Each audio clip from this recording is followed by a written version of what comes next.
Sorry, I was sent a very important cat video from a friend of mine, which is very important because, well,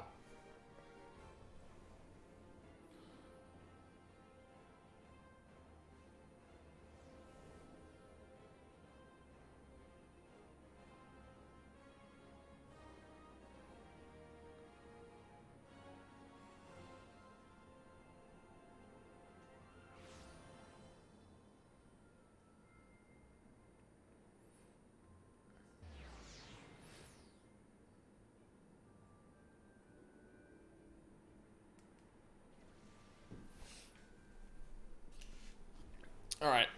Um, Actually, that reminds me. I'm probably full up on weapons, aren't I? Yeah. So I could probably throw away at least that, and then I can take that warrior weapon and keep it around for a bit if I want.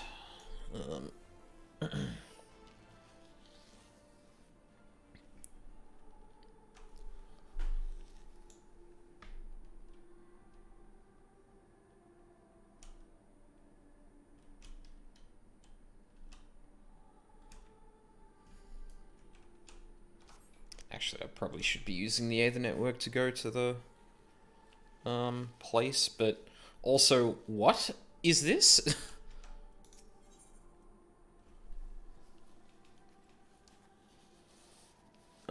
The centerpiece of this year's Rising festivities is oh, I remember this. Yeah, I saw a graphic for that in the launcher, which, now that I think about it, I'm glad I didn't look too closely at that, because that has a implied-ish spoiler.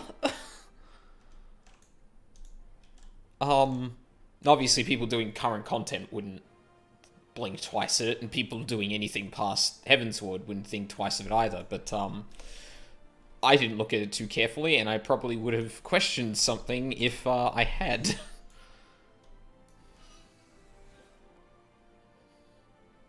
So I guess lucky I didn't.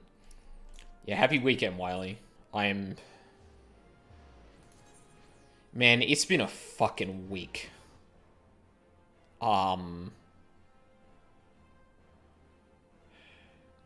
ever had one of those weeks where, like, you got a pretty simple task in front of you, and you're kind of learning a new thing about it.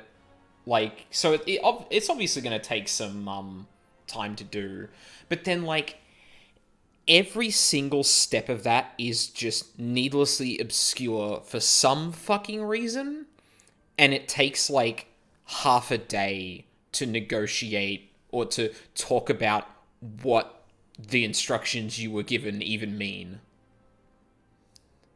Like, I had one of those weeks. 5 fucking days of it. It's been shit. Work just insane. I feel for you, dude. Yeah, dealt with emails like that, lol. Yeah.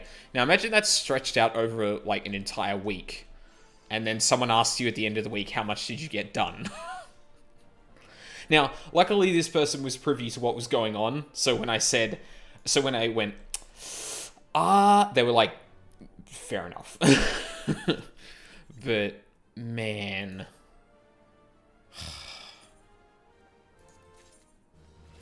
I'm just fucking glad it's the weekend. Until I stay up until, like, you know, about the time I got up this morning. Which is very smart. Time for relax with games and alcohol. Well, I mean, not too much of the latter, but a lot of the former, that's for damn sure. Shit. I should have given her... Fuck, can I cancel that?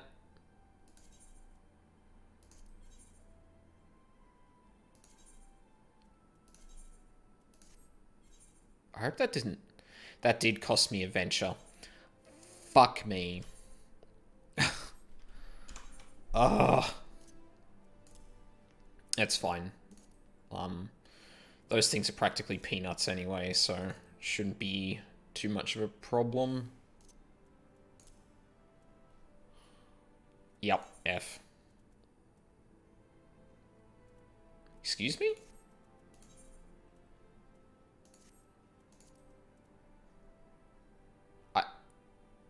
Okay, that was weird.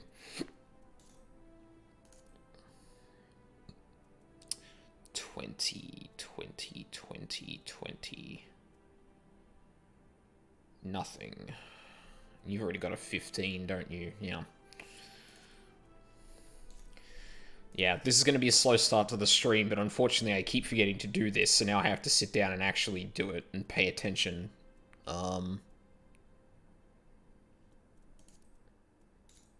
Because otherwise, I don't get as much stuff as I should have.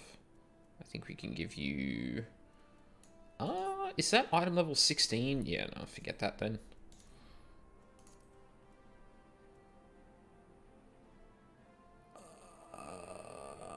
No, those are 20.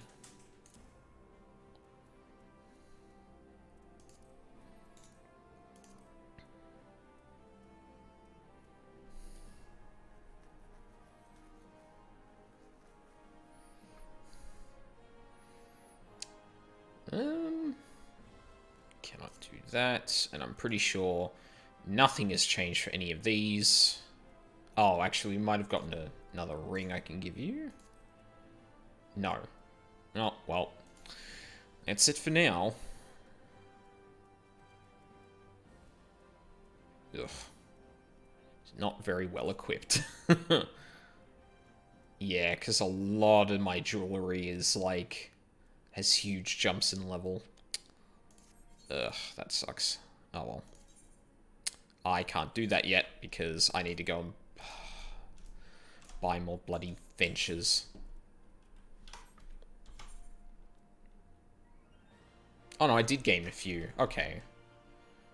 That's not as much as a pain as it may have been, thankfully. Oh.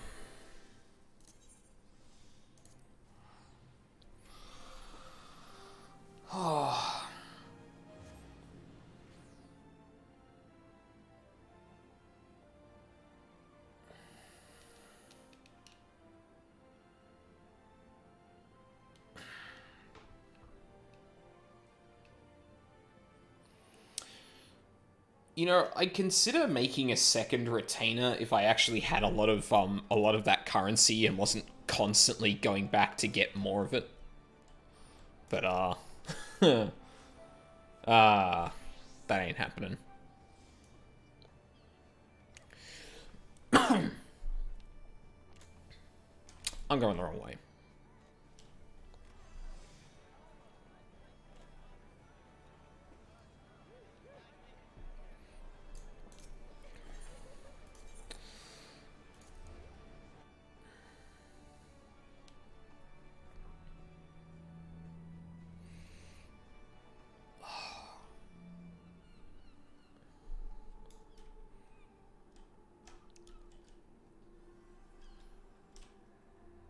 Is that music again?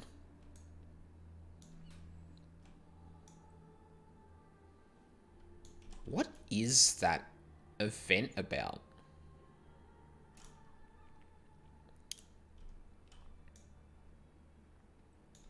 I know that song from somewhere because of the lyrics, but for the life of me, I can't fucking remember what it was from. Or where I've heard it. Material. Oof. I feel like these were cheaper. Actually, let's only buy one, because I'm only going to need one for the stream. It takes like 18 hours for these things to tick over, so that should be fine. Damn it. I wish like Newest Girl or someone was here. They'd be able to tell me what's up with this.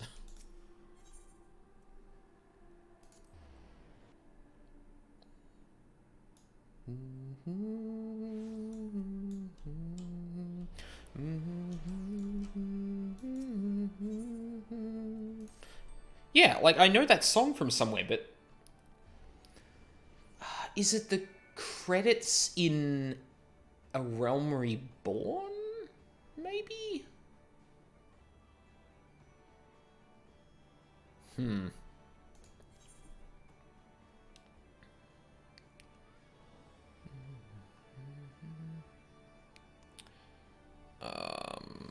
Yeah, we're assigning you a thing.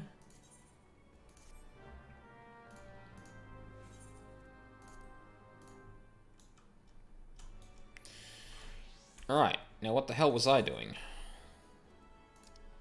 Right. Foretold Manor.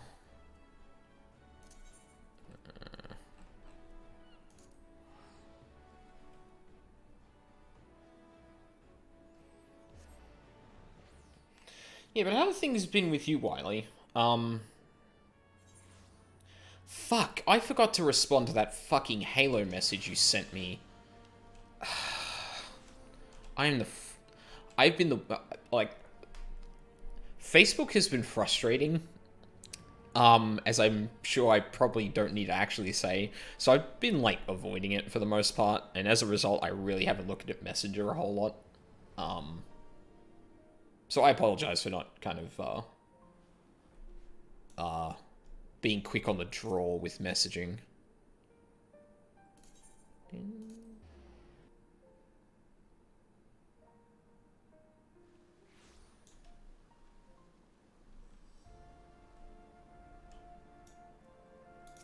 Yeah. We're going to go into Foretold Manor, and we're going to relax. Absolutely nothing can go wrong. I hope. Oh, Emmerich is here. Oh, Enestinian. Okay. Hello, friends. Praise Halone, you are safe. My safety was Hey, wrong way. out, Father, for I had the Azure Dragoon and the Warrior of Light by my side.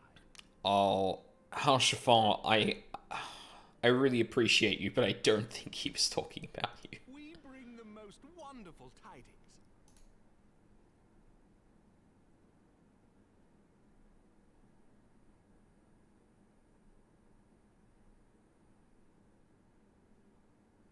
The infamous Lady Iceheart, here in Ishgard? This is most unexpected. She has done much to quell the violence. The Inquisition may not approve, but we are glad of her presence. So you should. And with the Great Worm's demise, even our nation's more reactionary elements will have scant grounds to press for her immediate impeachment. Yeah, about that. My thoughts exactly. What of the truth revealed to us by Hreysvelga? That the origins of the Dragonsong War, a core tenet of Ishgardian faith, are quite unlike those depicted in the scriptures. That men and dragons once lived together in harmony, and that it was man's treachery which shattered the peace and plunged our peoples into war. The same scripture also describes the origins of the High Houses. Were it exposed as false, the legitimacy of our rule would be called into question.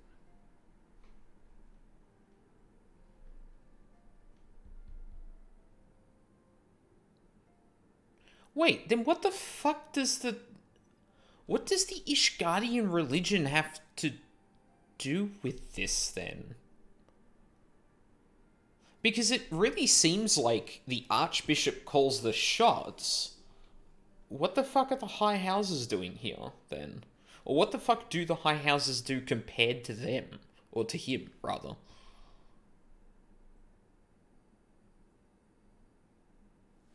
Maybe, I don't know if I've just missed this or not, or if we're going to go into more detail. Highborn and Lowborn can trace their ancestry to Thordan and his Knights 12. But a single sip of dragon's blood is required to confirm their lineage. If the Holy See knew of this and chose to remain silent, their crimes are grievous indeed. Regardless, this state of affairs cannot be allowed to continue.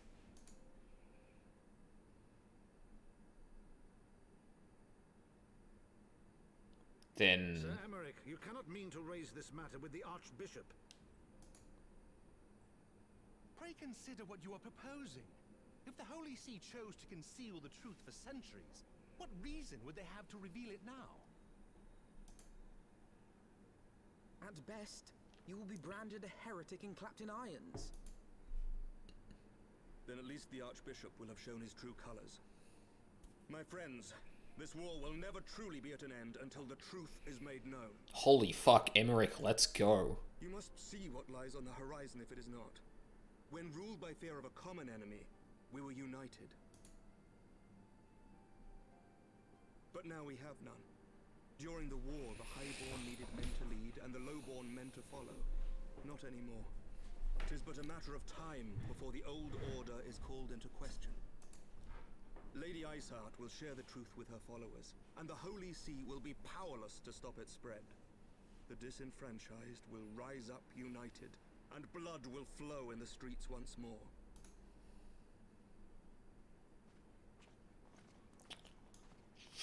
There he fucking goes. A divine I saw that. Ishgard will not survive. I saw that pop into existence. Which is fair, it's an MMO. Tread Like, carefully, Lord Commander.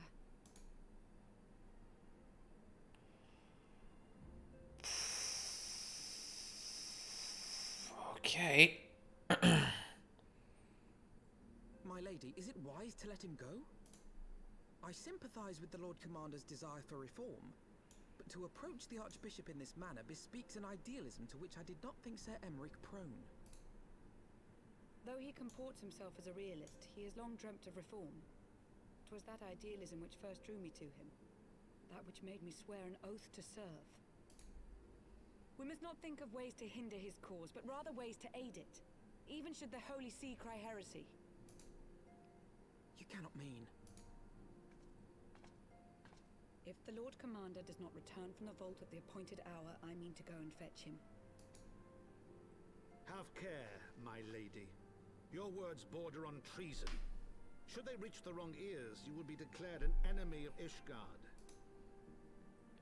That is a risk I am willing to take. Lest you forget, my lord, I am not born of this land. My loyalty is to the Lord Commander alone, but I speak only of what may come to pass. If the rumors regarding his heritage are to be believed, we have naught to fear. His heritage?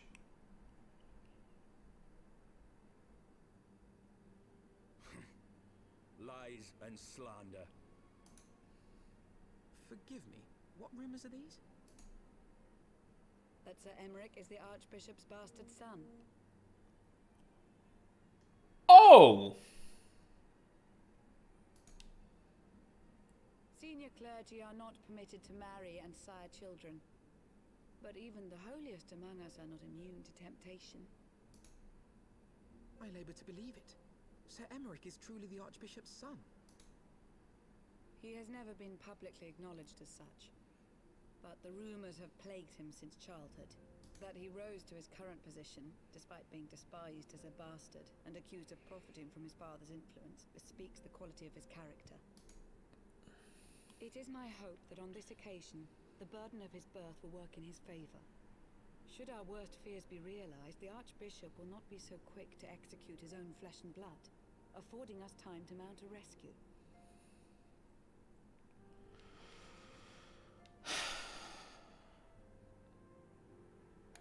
I wonder if the Archbishop would still be willing to go through with something like that. Like, even potentially, given the Ascian thing. Because it really feels like he's playing this whole situation to get into the position where the Ascians are going to be like, yes, and now we can do our plan. And he's going to go, so that was what you were doing. And act then. But this is like this is not really in service of that, but it would... Actually, hold on. Maybe that works in their favor. Because the whole idea before was that they were going to let the heretics into the city a bit, cause chaos, and then trounce them so that most of the population is praying for protection and that. If they throw the idea of the papacy into question, I wonder if that would inspire a similar reaction. Bastard or trueborn, he is our nation's best hope. If the Holy See dares to threaten him, I shall lead the charge against the vault myself. Hear, hear. The future of Ishgard rests on Sir Emeric's shoulders. I too will do mine utmost to aid his cause. Orshafon, be reasonable. A knight lives to serve, Father.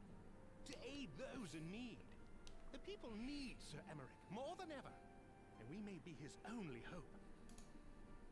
There is no greater calling for a knight than to save the life of his fellow man. I swear to you, on the sigil of our house, that I shall do this and make you proud.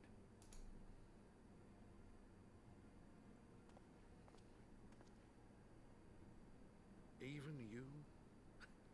Romantic, reckless fools, the lot of you. So be it. Make your preparations. I thank you all for your support.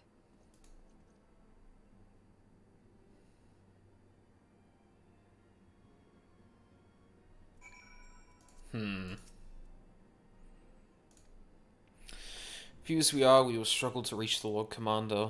If we are to succeed, we must needs recruit others to our cause. Which is where the difficulty comes in of this whole situation.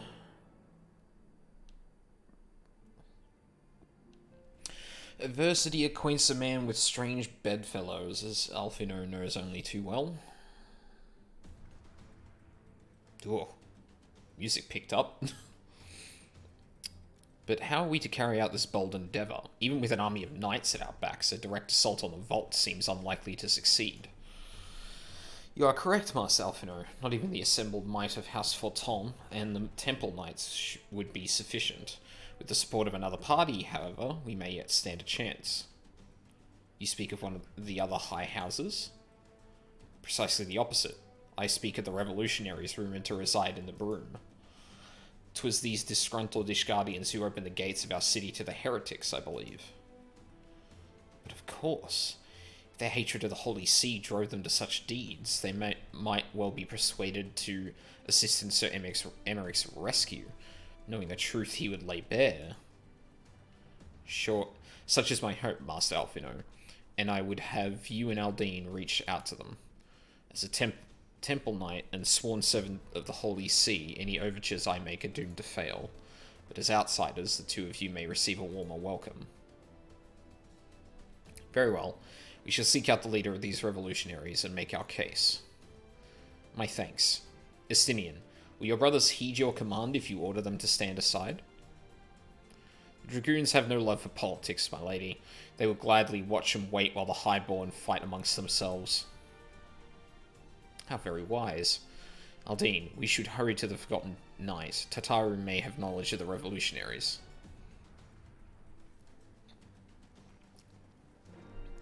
Oh, yeah, I guess we never really heard back from her about, whether or not she ran into any. It was kind of, cut short by other priorities at the time. Excuse me? Honor in the past, huh?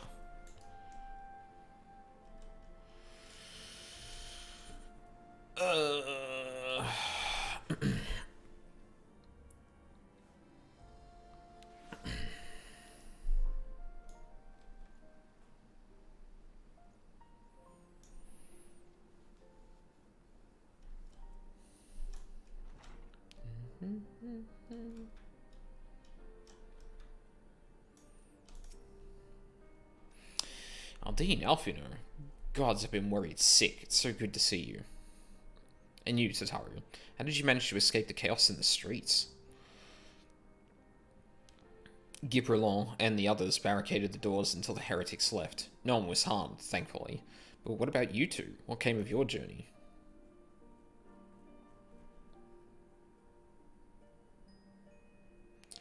You're not serious. What was Sir Emeric thinking? I mean, the way you two talk about him, I wouldn't have believed... Anyway, I've heard rumours of the people you're looking for, but I doubt they'll be of much use. The only thing I can say with any certainty is that they're led by someone called the Mongrel. Queer moniker, if ever I have heard one, but mayhap it will make the individual in question easier to find. Come, let us make Let us all make inquiries below.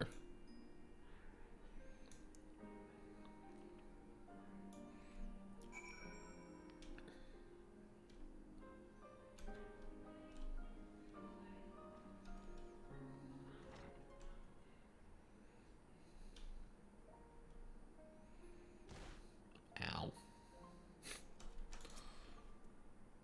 Yeah? What's that? Speak up. I can't hear as well as I used to. No. Rip.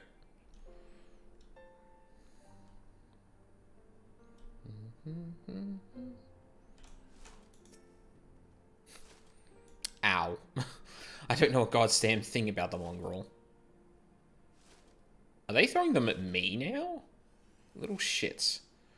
Same thing about the mongrel, but if I did, you can be sure I wouldn't tell you. They are throwing them at me. Huh.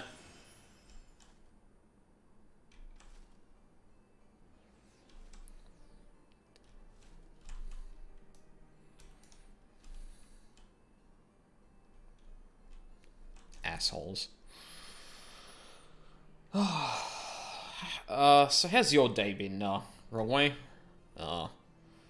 It's Friday night here, so I'm very, very fucking tired. A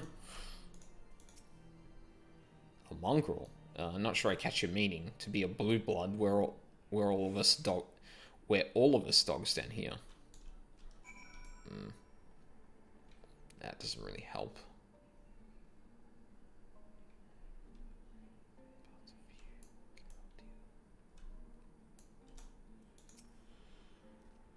Oh, that's good to hear. Just running some roulettes. Yep. Sounds about right. Not a single shred of information. Just as I expected.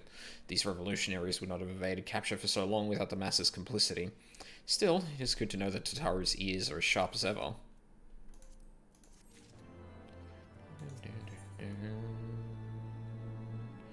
Alfino is not one to be easily deterred. What is that? Like 440,000?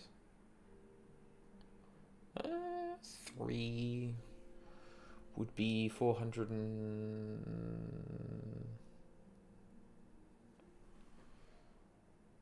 144,000 multiplied by 3 is... Oh yeah, about 400,000. I might be able to get that within like 3 main story quests. To get 58. Frustrating though it may be, we must press on. While I continue speaking with the people of the Broom, why not go see if Gibralong knows aught of value. As the proprietor of the Forgotten Knight, surely he must have heard whispers of the mongrel before. We can only hope that he will be more forthcoming than the others.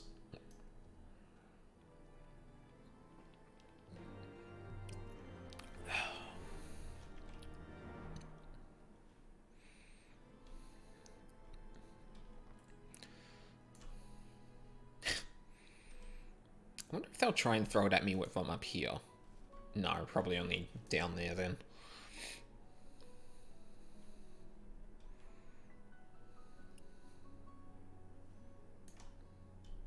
What? Oh, there it is. Shit.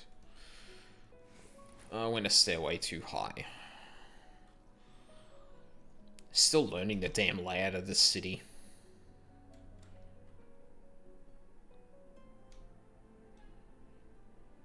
To be fair, if I wasn't taking the crystal around, or the Aethernet around so much, I'd probably have a better idea of where everything is, but... a bit late for that. People long for a sympathetic ear, but they need to know that it comes with tight lips.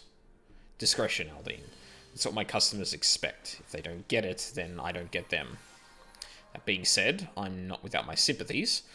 I've heard the tales, and I know you've done right by highborn and lowborn alike. Least I can do is point you in the right direction, but to do that, I'll need you to do something for me. So it happens there's a hunter up in the Crozier who owes me a fair bit of coin. However, I've agreed to accept payment in fresh herbs. Go and get them for me. Agreed? Well, I mean, I don't really have a choice, so I guess I'm going to do that.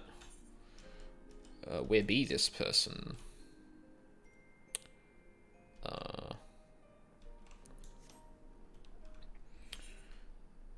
Out the west side of the city.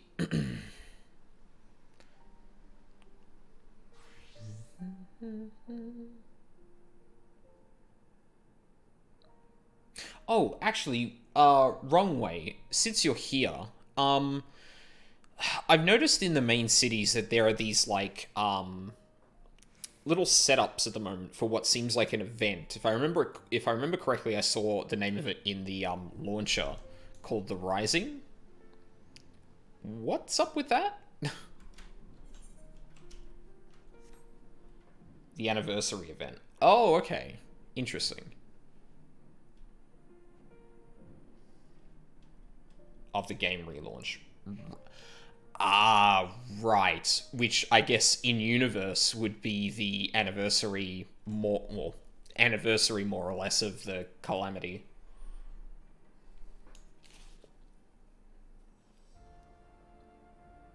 That's neat. Maybe I should do events surrounding that. So you're Gibrilon's errand boy. Good. How's he doing? Same as always. Right. Any road, I hope he appreciates how much trouble I had to go through on account of his bloody herbs. Tell him to enjoy them while they last, because I doubt I'll be able to find any more next year.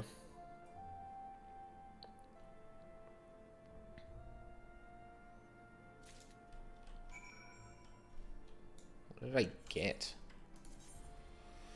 Fresh herbs. The nameless flora has a pleasant enough scent to suggest it is most likely not poisonous. Most likely. Is there anything interesting involved in that event as someone who hasn't done it before, or is it just kind of a random storyline? Not much to it.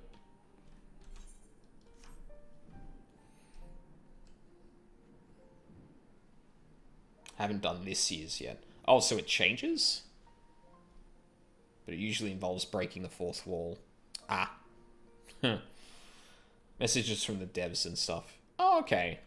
You know what? That sounds neat. I might do that. I might do that if I've got downtime or something like that. Or if I'm waiting for a long queue. I mean, I've got a couple of things I want to do since I've got a long since I've got a couple of side quests, but I'll see if I can fit that in. It's usually a pretty sentimental event. Yeah, I imagine it's probably similar to like just the yeah, like the WoW anniversary event where it's like, hey, thanks for playing the game, blah blah blah. It does a few neat things, and yeah.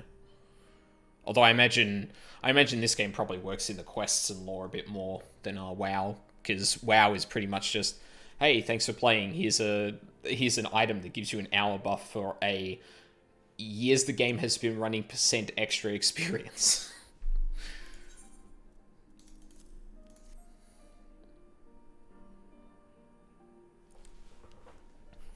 Aye, this ought to do.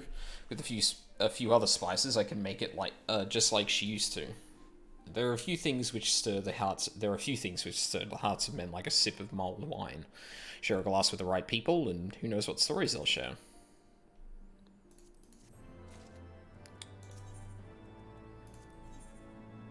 Noble indiscretions. Now that I think on it, there's a woman I know who's rather fond of this blend. Hyaritha is her name, and she resides in the Pillars. She's a maidservant to some noble house or another, I forget. Anyway, be a shame if she didn't get to try this wine. Why not give her a bottle?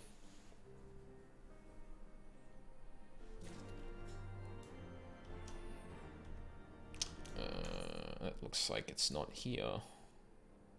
Okay.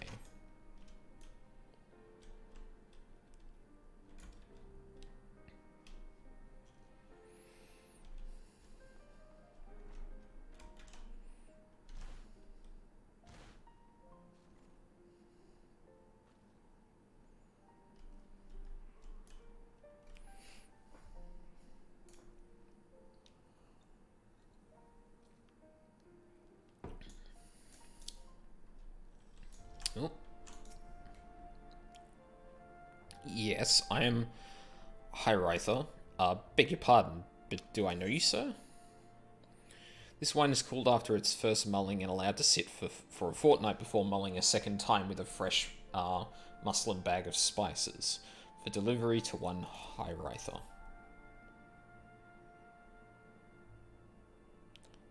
I know this smell.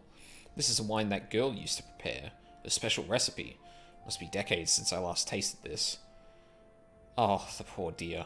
Such a shame that she was taken in by that Baron. He cut a dashing figure, I'll grant you that. Tall, slender, long of ear. But those dazzling ruby eyes of his were filled with lust. 'Twas naught more than infatuation, what she felt, but she convinced herself it was love, and he couldn't help but take advantage. But when her belly started to grow, gods, the scandal. I mean, this is not an uncommon occurrence, but that it was with a Hure made it so much. Well, I needn't tell you. She was discharged from his service, cast out onto the streets, like so much refuse. After she returned to the broom, we drifted apart. I only learned of her death years later by chance.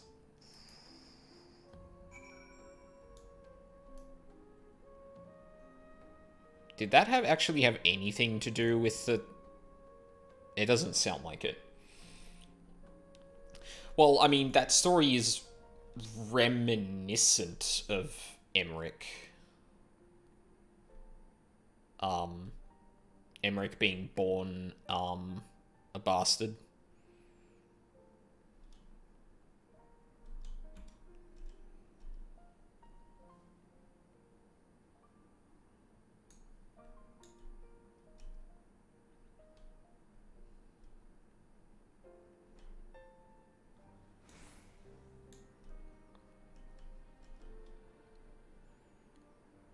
Like, I very much doubt that has nothing to do with nothing.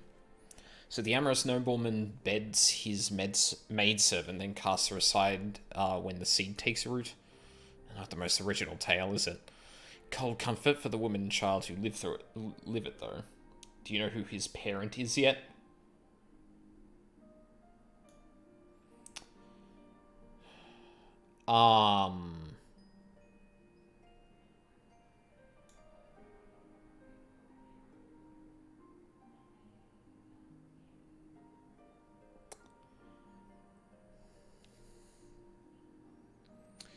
I really wish you hadn't asked me that, actually, because I'm thinking either this story has something to do with that explicitly, and it either points to a character I know, or a character I've been made aware of. Yeah, sorry, like, I appreciate the nudge, but usually I don't really like leading questions like that, you know?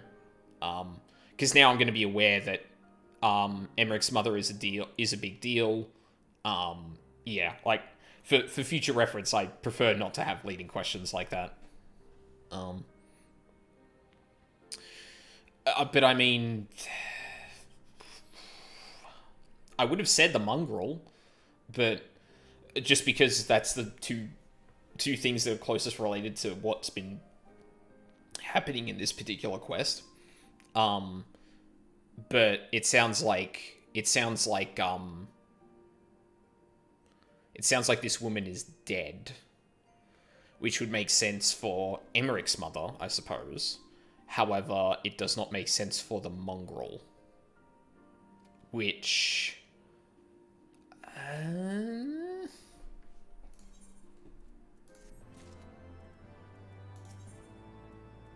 Child apart. Gibberellon's face is a mask, but beneath it you sense something old and bitter. Even the penitent can appreciate wine from time to time. Take Geraldur, for example. Surely you've heard of him, no? He's a monk who offers succor to the poorest of the poor in the broom. A man of many vows, but none which prohibit spirituous beverages. Aye, if ever there was a man who deserved a drink, it'd be him. And I did notice that name. He's, like, directly below this building, or thereabouts.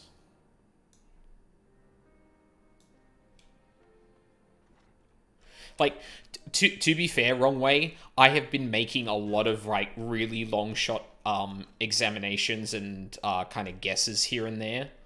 So, like, obviously I'm looking for that stuff, but if I miss something completely, then, like, yeah, I prefer to just have it hit me in the face when it actually comes up. Like, I figured we weren't being told the story of a mother who was kicked out, a mother who had been married to a nobleman, or sorry, had the child of a nobleman, and Emmerich, who is a bastard child. You know, like, there's probably something there, but Helena's blessings be upon you, sir. Oh, a gift for me? I imagine it says the exact same thing, except for this guy. Gerald Dieu. This scent, reminiscent of a wine once made by a dear old friend. May her soul rest in peace. Forsaken by her family, she toiled tirelessly to feed and clothe her child. Yet somehow she found time to help me tend to those in even worse circumstances. So compassionate she was, so full of love for her fellow man. 'Twas that love which gave her child strength to endure the scorn of the other younglings. That little girl, bless her heart, she couldn't help what she was. Eventually she won them over, but those first few years were trying, even more so when she had to start fending for herself. Oh, hold on a second.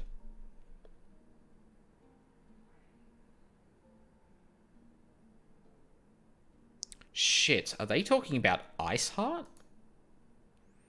I remember days she spent standing on the walls, raven black hair flowing in the wind, staring out as if searching for her mother's face in the mists.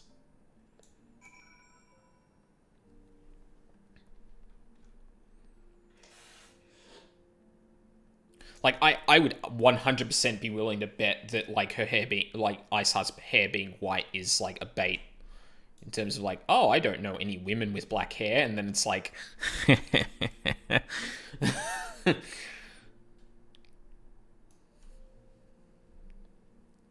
That's where you're wrong, kiddo.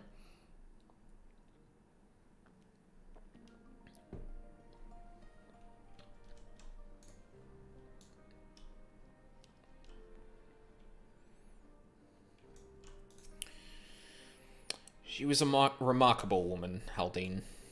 After everything she was forced to endure, she still remained hopeful for the future, for her daughter's future. Bloodlines. Gibralon has the look of a man weighing his words with the greatest of care. Some bonds are thicker than blood, but blood still defines us, and divides us in the end. It's the legacy of our parents, Aldine, and we can't escape it, no matter how hard we try. So the mongrel and her pups chose to embrace theirs, to proclaim it to all and sundry. If you can understand that, then maybe you can find her on your own. I mean, that really feels like it's Iceheart. She's the only character we're aware of that even partially matches that sort of description. In terms of stirring the,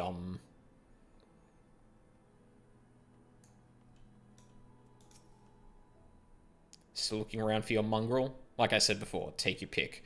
Plenty around if you know where to look. Or did you fancy someone specific?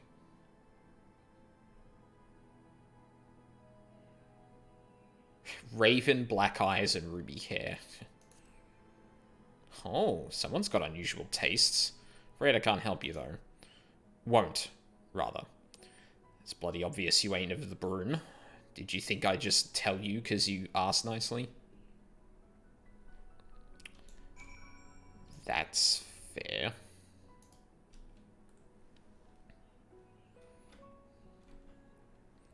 Yeah, like, unless this is a character I've never met before, my money would be on Iceheart to be the mongrel.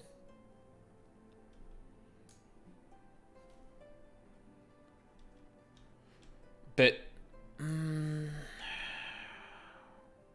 I don't know if that doesn't make sense given what we've seen of her.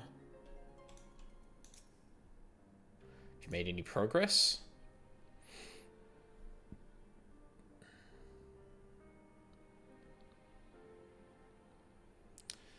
So our mongrel was born of an Elysian nobleman and a Huron maidservant.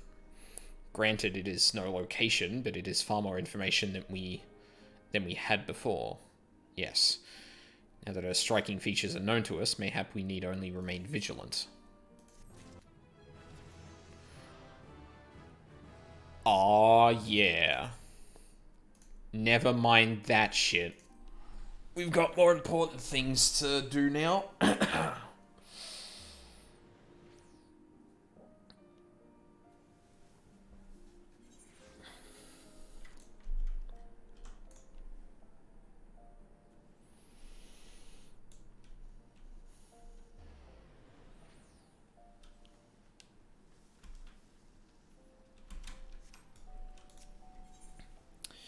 I could have tranced all night.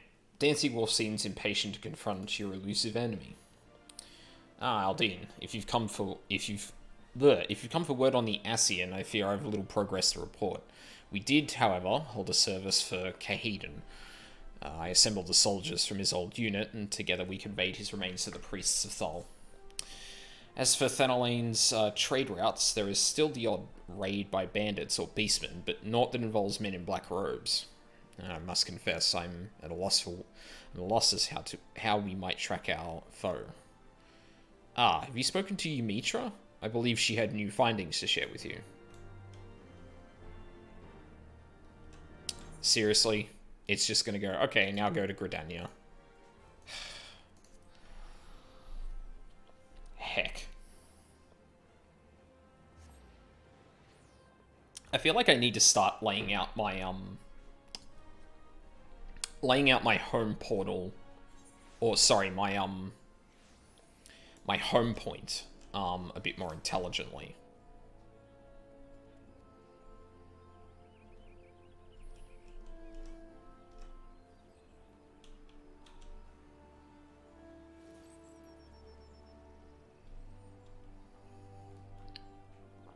But the other thing is, like, I have no idea where is, like, I guess, like, anywhere in... Do you use 2FA at login? Not currently, no. I do need to get on that, though.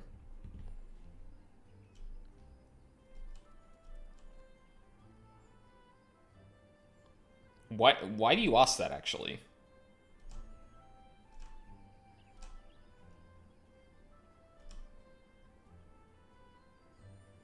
If you set up that, you get a free teleport location. Oh, so you get... Wow, that's cool.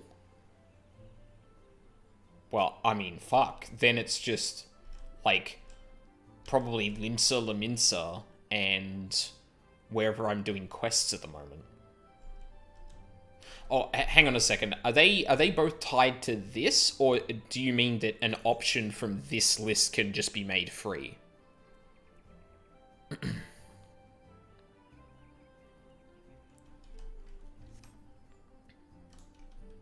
Am I going the right way? Yes, I am. Okay.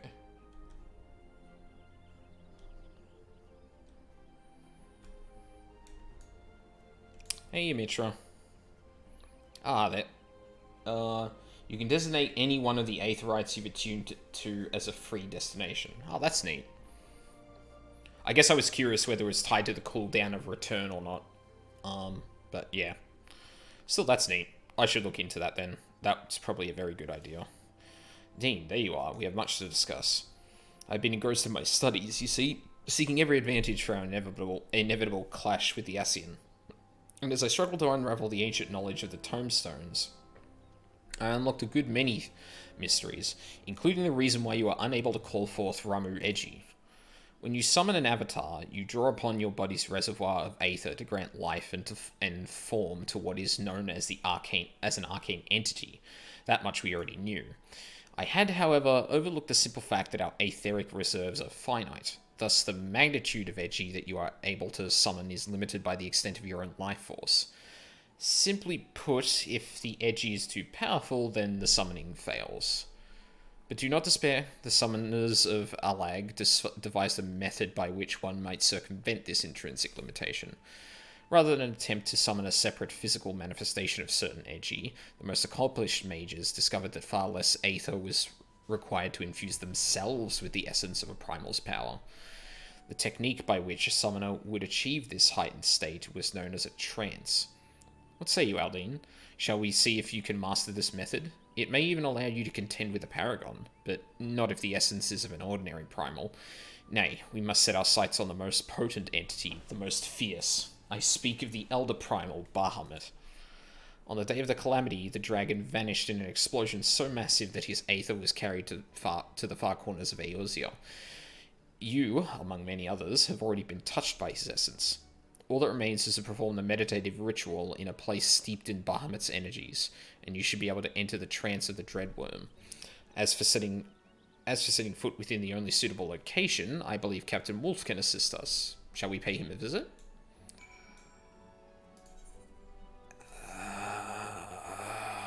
You guys are fucking killing me.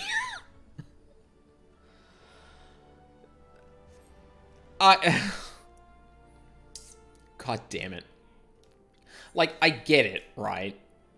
Like, you go to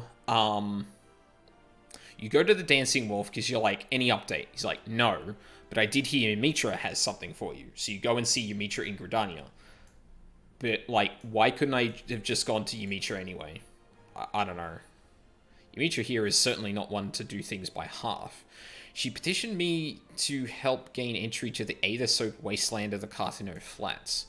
The Flats are disputed territory jointly administered by the three member nations of the Eorzean Alliance, and attempting to earn full admittance to the area is a bureaucratic nightmare. As matters stand, I was only able to secure permission to visit the Immortal Flames airship landing. If we wish to enter the Flats proper, we will have to do so under cover of night. Perhaps prepare yourself for a tense journey, then make your way to the landing here in Uldar. I have one of our elite flyers standing by.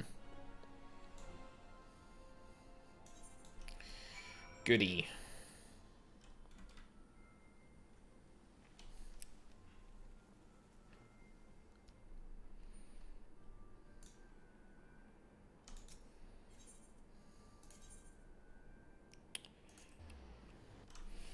And I know it's for a really important thing, but wait, I forgot that I can just go to the airship landing from this.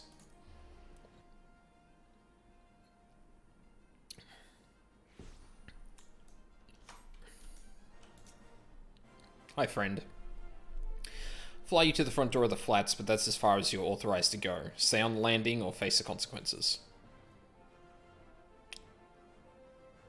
Oh. Okie dokie then.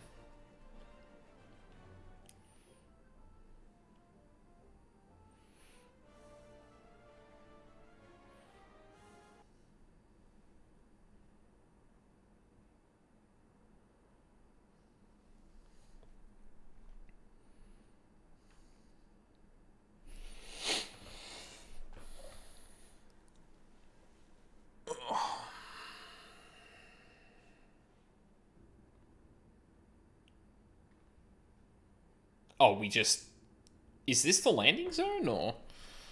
So this is what became of the Cartinel Flats. Never before have I sensed such tainted aether. Let us not linger long, Aldine. Turn your mind now to Bahamut's terrible majesty. Allow his power to seep into your very being. Oh, okay, I guess we just ended up there.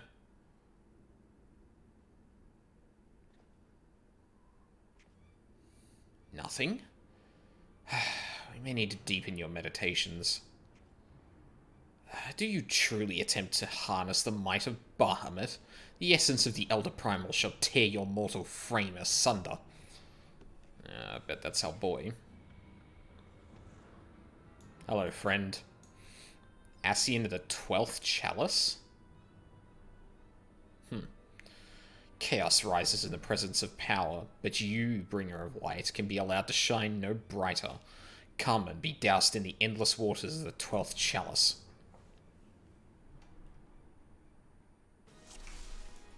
Okay, then. Come at me, motherfucker. That is the wrong summon. I am a moron.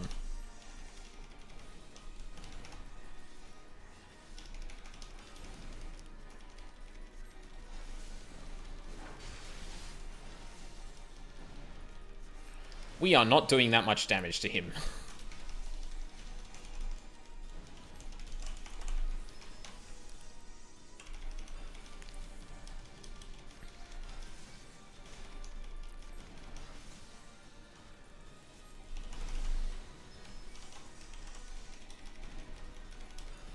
Actually, maybe we should summon Titan and just keep it to that.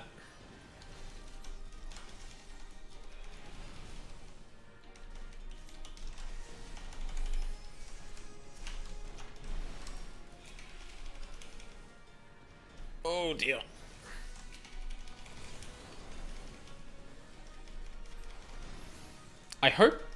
I really hope this thing doesn't just give me the power in the middle of the fight, because I won't be able to assign it a button.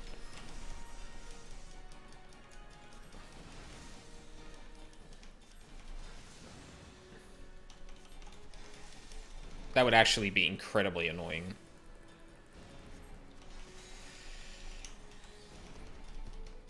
Whoa. Excuse me? Oh. Oh, hang on. There's a thing.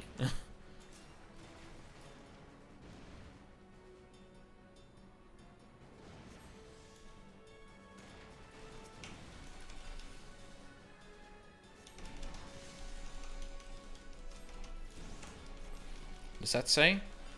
Oh, when I've reached 6, then I can do it. Okay.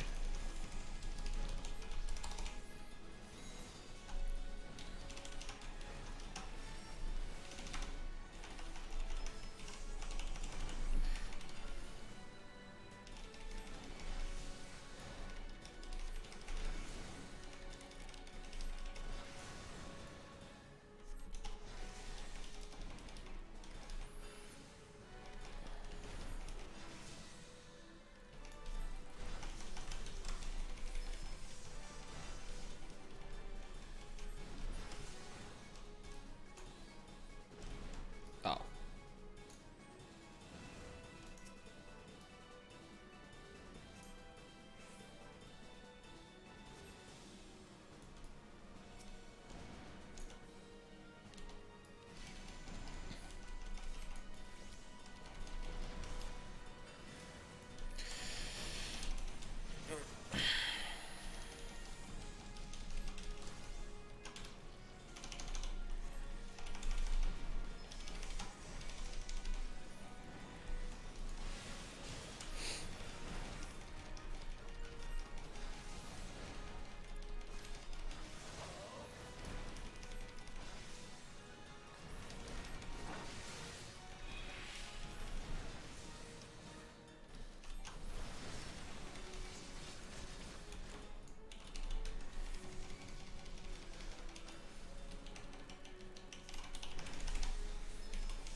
Oh dear.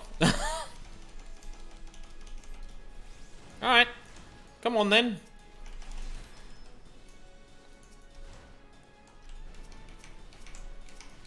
No, Garuda, please. Thank you. Oh my god.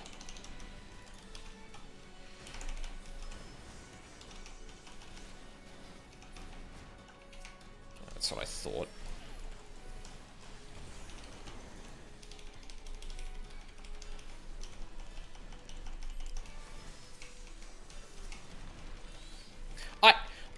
What? I've got it set to cone. Why did it jump over here? Fuck me, that's stupid.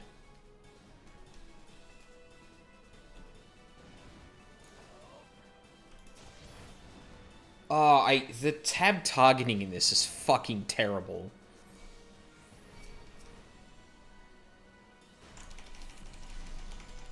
Probably play summoner if I could summon all 3 at once. That would be neat. Come on. Con, you 3. I know. Oh, wait. Garuda's a caster. Right. I should be Going to her to do this. Yep.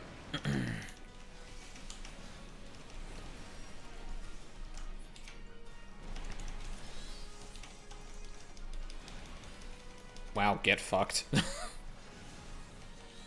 Ooh.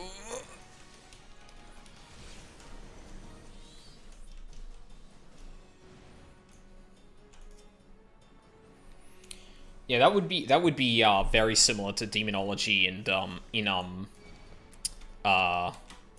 in Warcraft, in WoW, having so many demons or pets.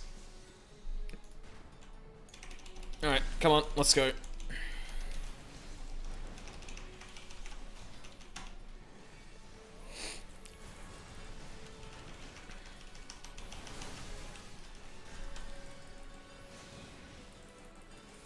you serious? Fuck you.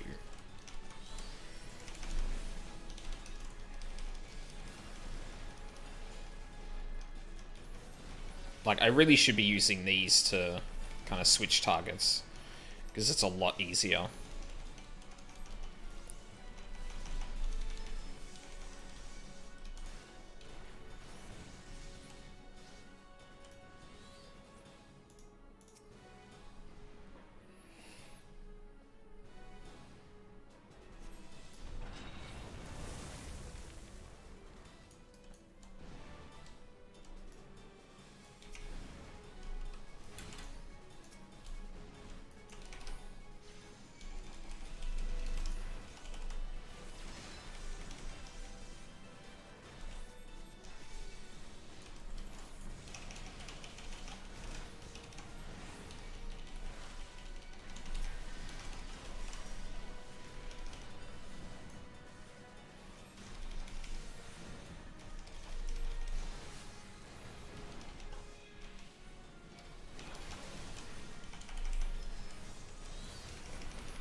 It's not even what Dreadworm Trance does.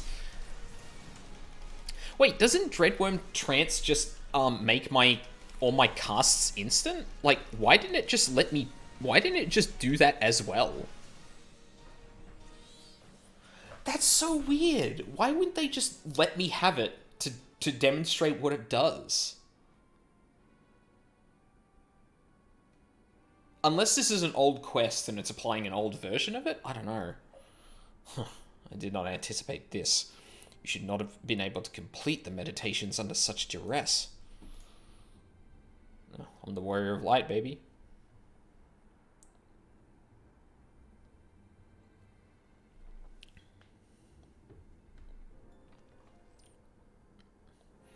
But I shall not underestimate you again. Our next meeting shall be our last, bringer of light.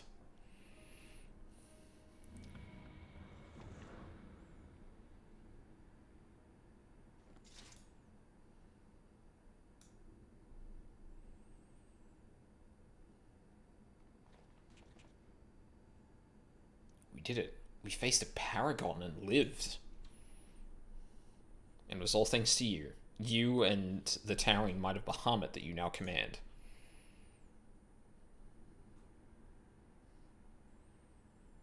Yeah, no biggie. Aye, despite the Ascians' interference, we achieved what we came here for. But I'm afraid this is not the place to celebrate. Let us return to... Oh, jeez, I'm spitting on my monitor. That's not good. Let us return to the landing before the dawn's light finds us in forbidden territory.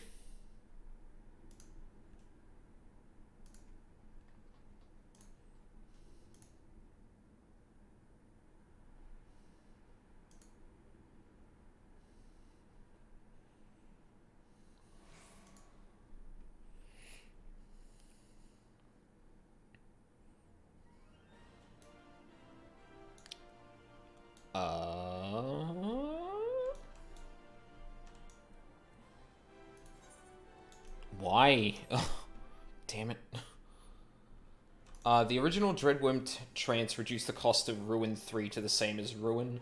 Ruin 3 was a separate spell from Ruin and did a lot more damage, but cast a left testicle to firstborns for each cast. Wow, that's far more complicated than what it is now. Interesting.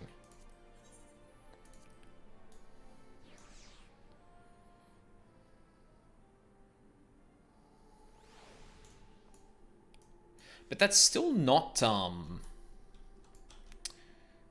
that's still not what they gave me in that fight. I don't know, that's weird. You'd expect them to just give me the version of Dreadworm Trance that's in the game, because that could easily tutorialize you in how it works, right?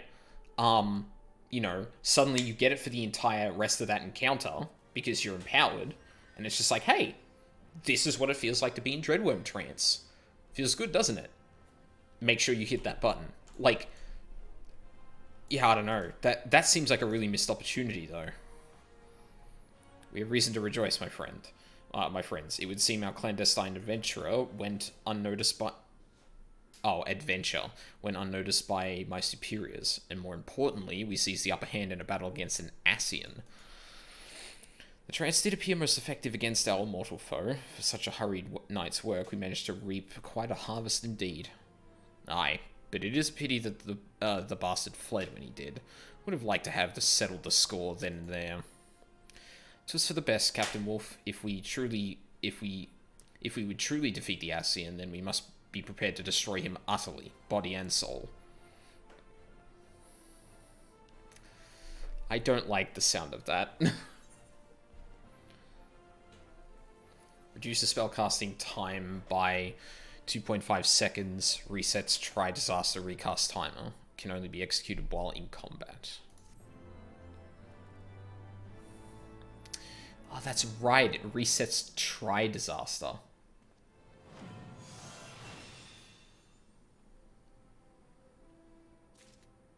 Huh.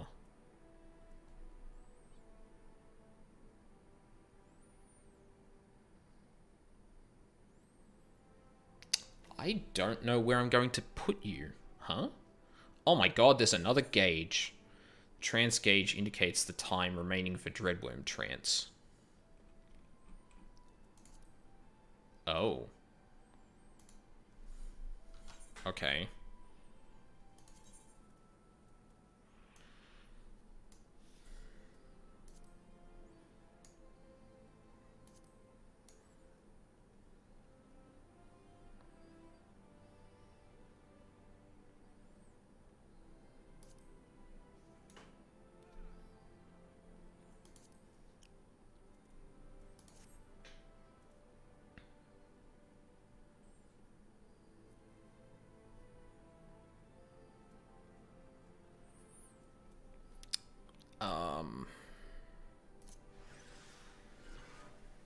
Okay, that'll just appear over it. That's fine. I can deal with that. Nice. So that is on a longer timer than that, but a shorter timer than that. So you go there and you go there. Nice. Death Flare. Deals unaspected damage to the target and all enemies nearby it, with a potency of 400 for the first enemy and 50 less for all remaining enemies. Can only be executed while in Dreadworm Trance. Dreadworm Trance fades upon execution. Duration 15 seconds.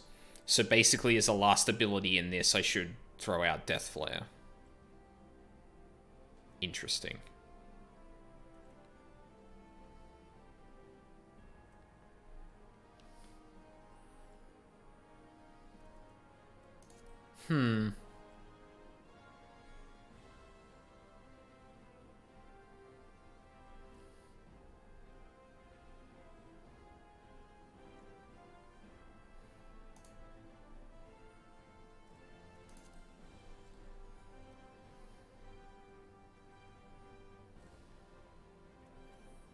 I shouldn't be looking this far ahead because I'm not getting to this for ages, but I'm curious how, like...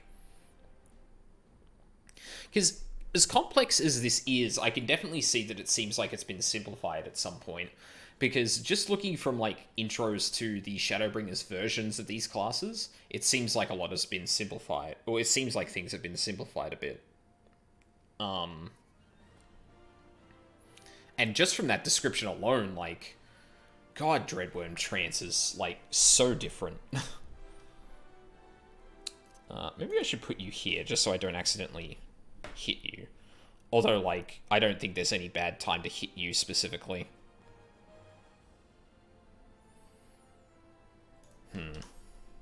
Oh. Anyway, right, we have a quest to do still.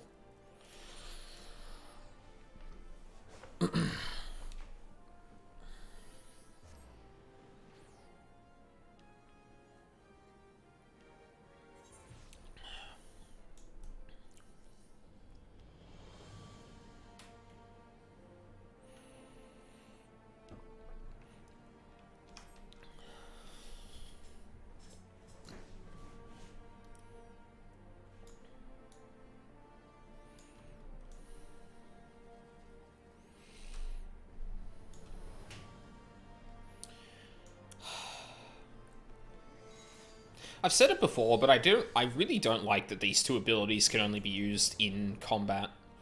It makes, like, starters, like, really seem really awkward. Because it feels like I have to go,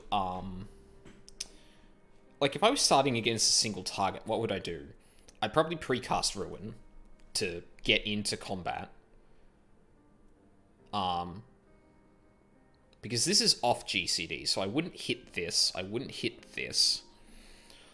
I wouldn't hit either of you because I'm about to put you on for... I'm about to put you on with Try Disaster, so yeah, who gives a shit. I don't... Like, you're an instant cast, but you're worse than Ruin 2, and if I have the pull timer, then I might as well use that instead. It's because once upon a time, the summon pre-raid setup was something like 45 seconds or something. Oh... Right.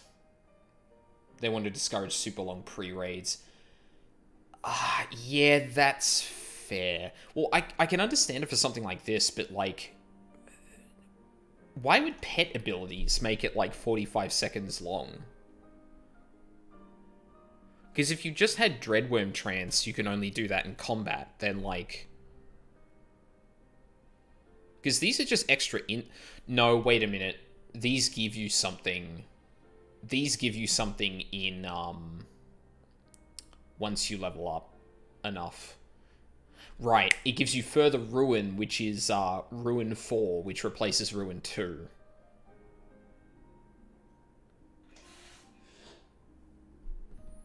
Right, because you could get up stacks of that, and then you wait for all of them to come back. You deplete your stacks in a way that doesn't... Yeah, okay, no, that's fair. Ah, fuck. Maybe you could just disable further Ruin in combat. Although, I guess, like, if you're being really optimal, that would effectively do the same thing, because you wouldn't want to waste one of these and put it into a 30-second cooldown just to... Yeah.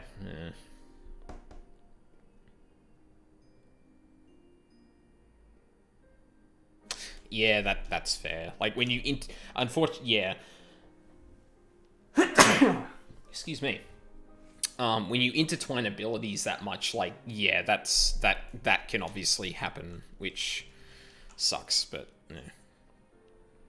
Fire and Blood. Alphino is considering how best to proceed with the hunt for the mongrel. There must be a way we can draw the mongrel out into the open. Perhaps we should discuss with Tataru. Speaking of which, where is Tataru? She... Oh, confound it. She went below to make inquiries on her own, didn't she? We must find her quickly, Aldine. I have a premonition this is not going to end well. You know what I would really love right now is Tataru found the mongrel. And, like, me and Alphino have been, like, walking around. I've been doing this whole gauntlet with Gibrilol, and Alphino is just, like, standing there going, fuck, what do we do? And Tataru has just been partying up with the mongrel. That would be fucking amazing. Like, I really hope she's just not in trouble. Like, I really hope this is actually her just like, oh no, I found her. And we're like, excuse me? Whomst?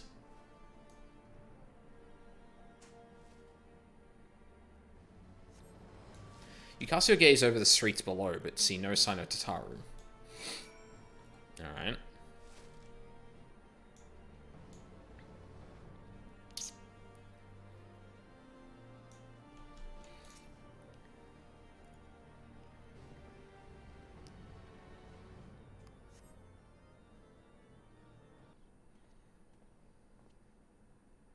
She must be around here somewhere. I take it you've had no luck either?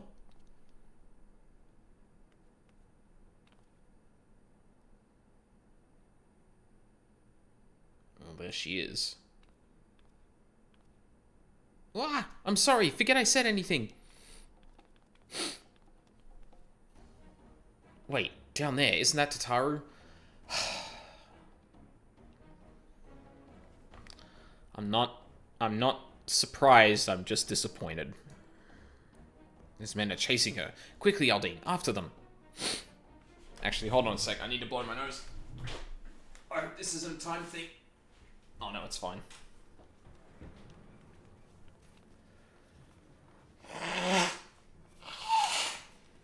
Where do you think you're going, Missy? Really?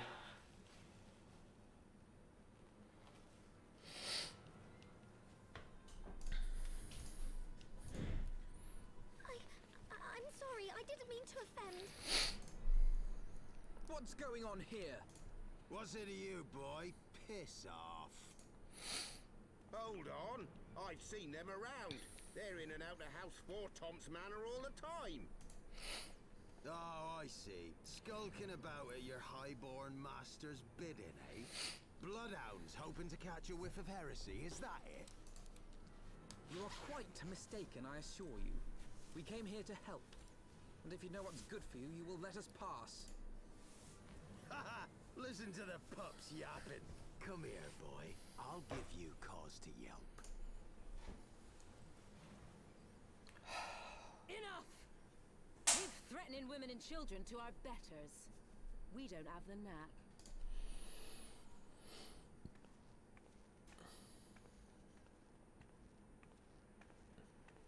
Hilda!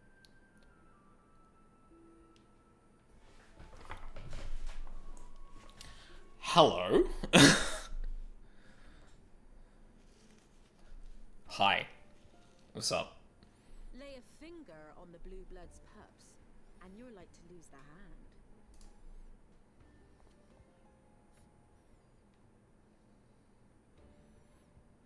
And often I get called on by glorious heroes like yourself.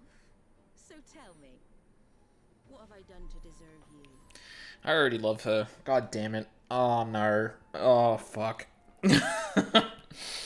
I guess the mongrel was a person I've never seen before. Have you figured out who Emmerich's mother is?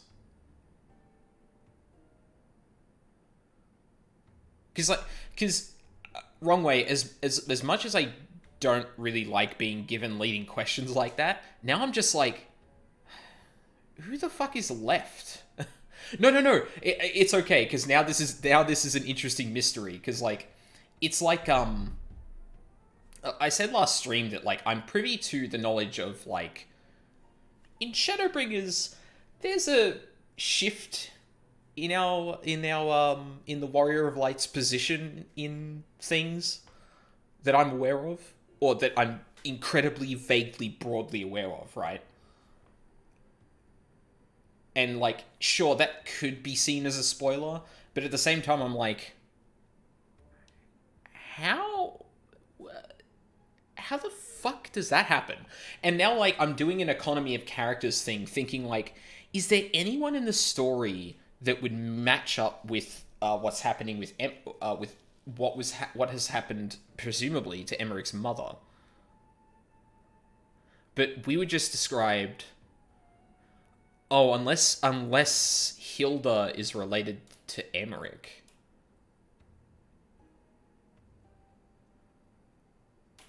Now I feel like I'm grasping at straws now, though. That seems a bit far-fetched, and nothing that's been given by the story actually kind of confirms with that. This is also why it's a bad thing, because now I'm searching for something that may not actually be there and has completely flown past me by this point. I probably shouldn't even be thinking about it.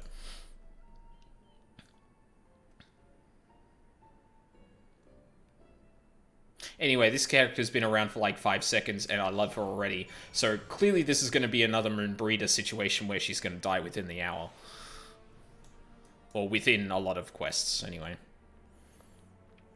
Before you start, let's go somewhere a bit more private, eh? The Forgotten Knights, eh? Yeah, Moon Breeder.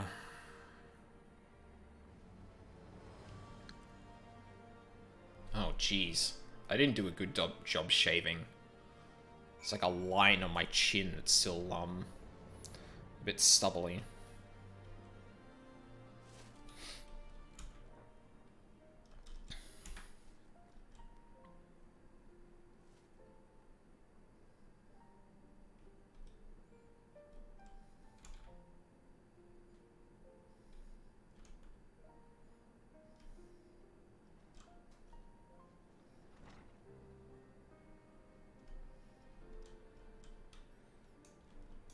Oh.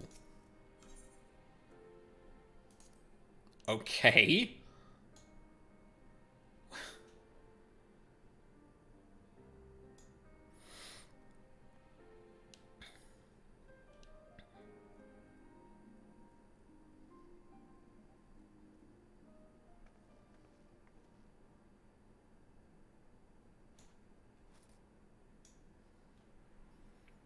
He's gonna clear out the bar, isn't he?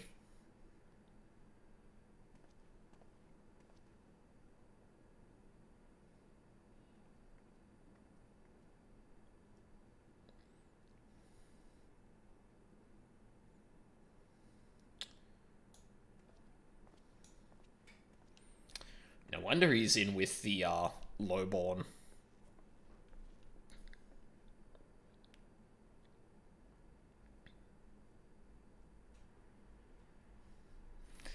Taking the quarantine as an opportunity to grow my shitty beard out a bit.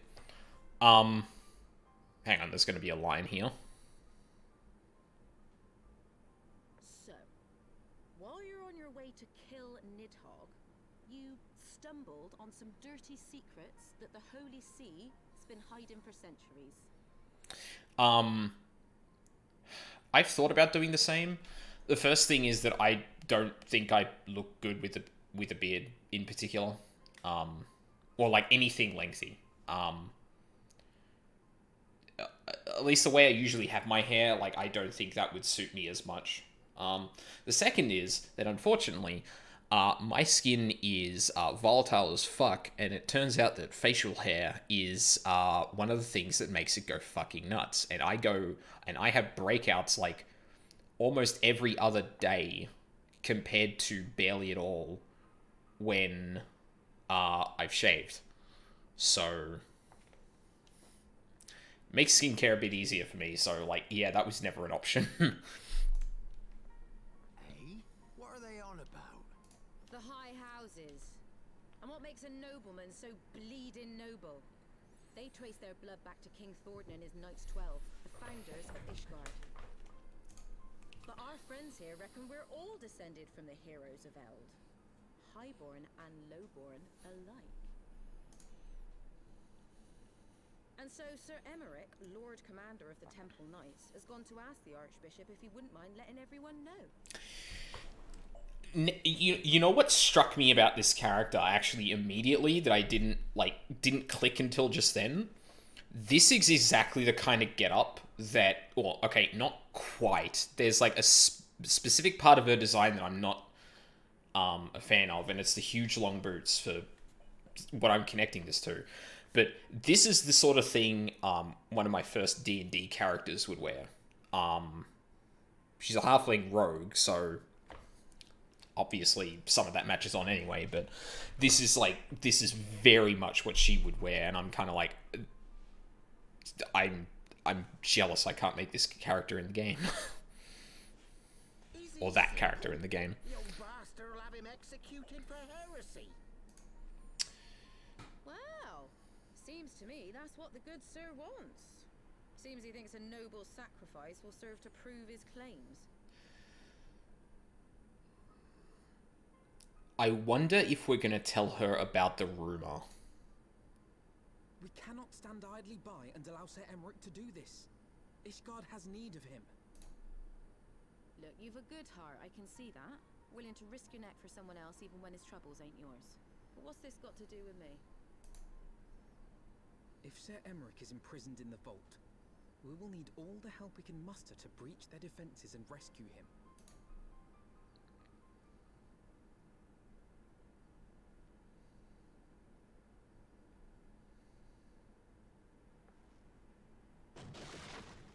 What in the hell's...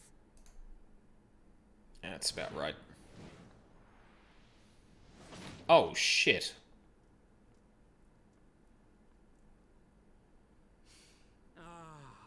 The unmistakable scent of heresy.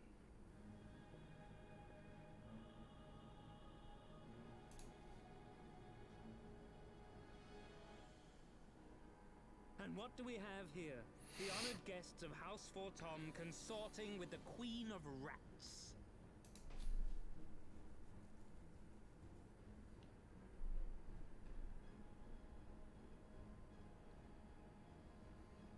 Ooh, plotting insurrection, I shouldn't wonder.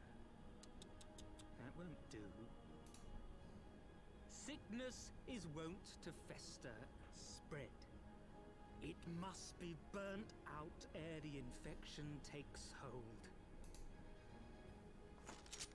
I reckon Sir'd be happy to wield the irons himself. Well, so happens I've got irons of my own.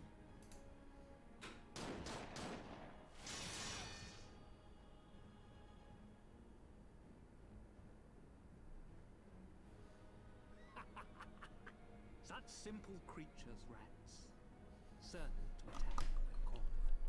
Hi, hello. I've just been spending the afternoon channeling the energies of Bahamut. You wanna do this? Because I'll do this. I'll fucking do it. Step outside, milady. In here your toys could hurt someone.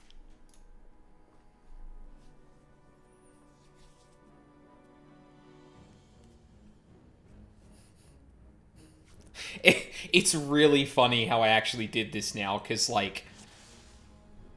Alright. Let's fucking go. I don't know which button to press first. Fuck it. We'll do this. And then go... You, bam, and then this.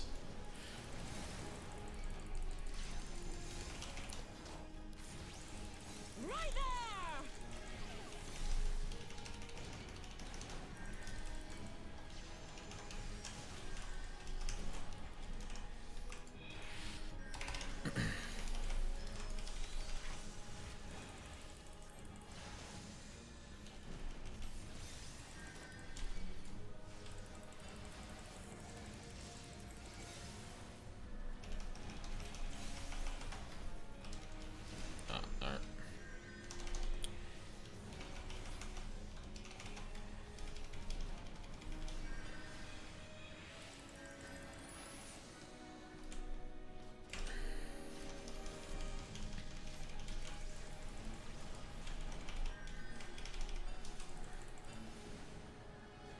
Oh shit, you're doing a thing, you little fuck.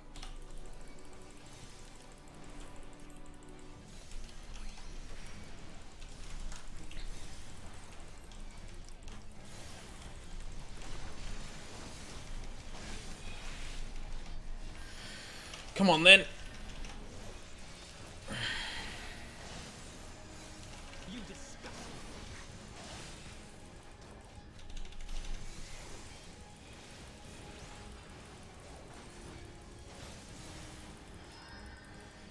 Oh, that's bad.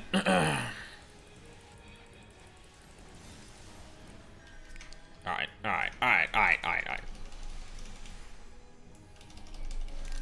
Probably should have been taking these guys out first, but...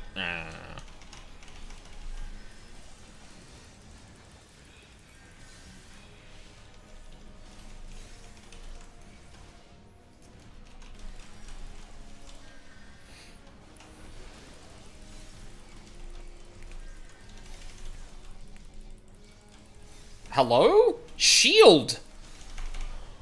What the fuck?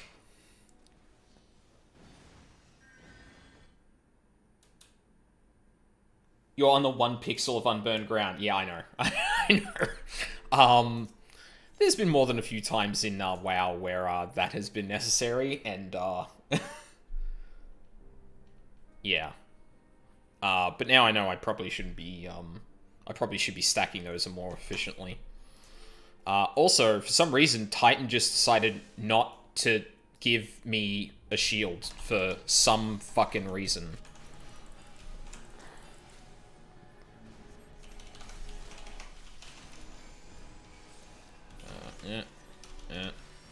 I don't have that yet.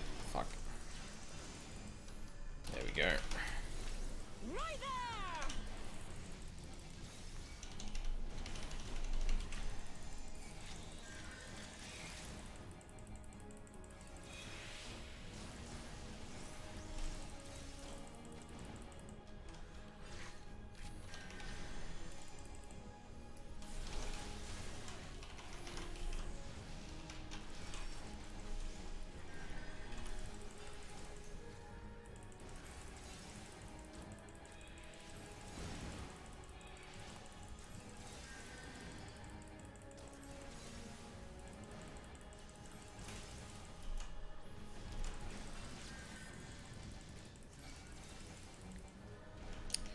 There we go. That's a bit better.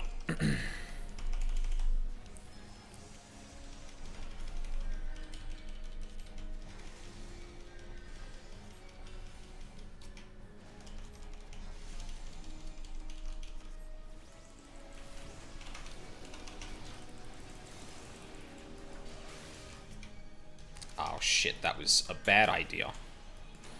That was a very bad idea. Oh my god. Come on, one more. There we go. Okay, that's fine. I'll take that.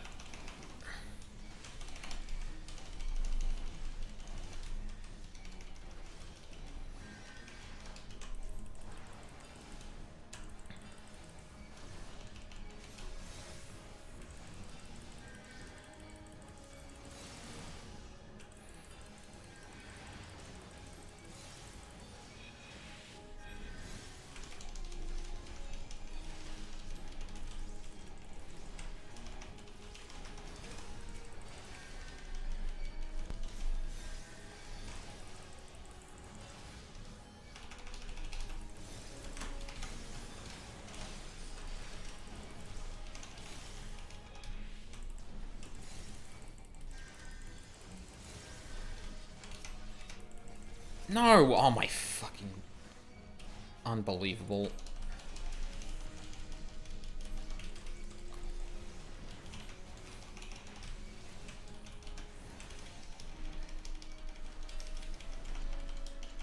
Bear witness.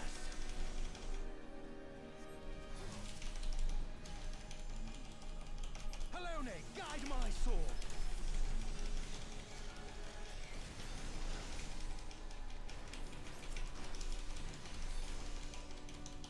Oh, there's so many cooldowns. Filthy rats.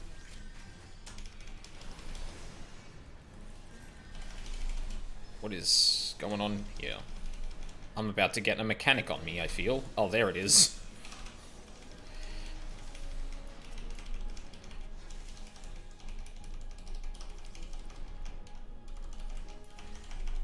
Oh, right.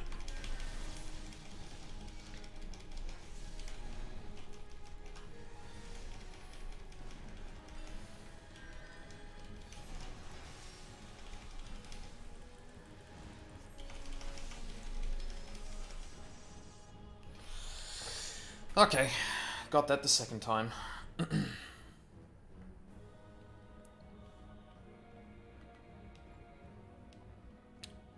Red carbuncle? Oh, right, Alphino.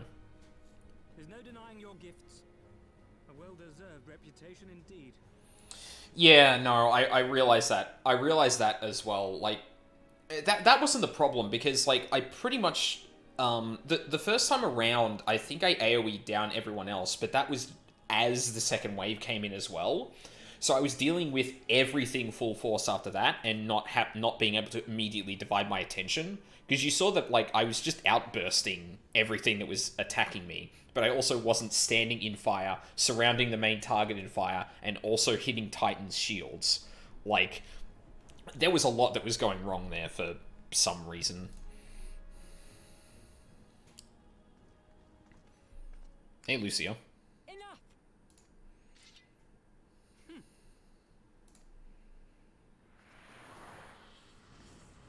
Excuse me?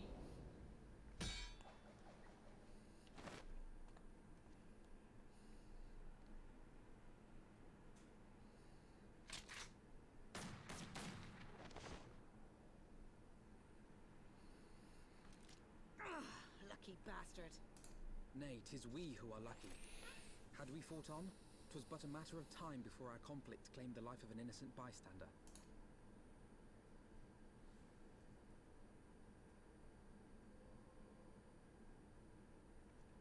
I thought the Heavensward might come here as well. They Uh-oh. came to the Temple Knights' headquarters. When did you get here? Aye.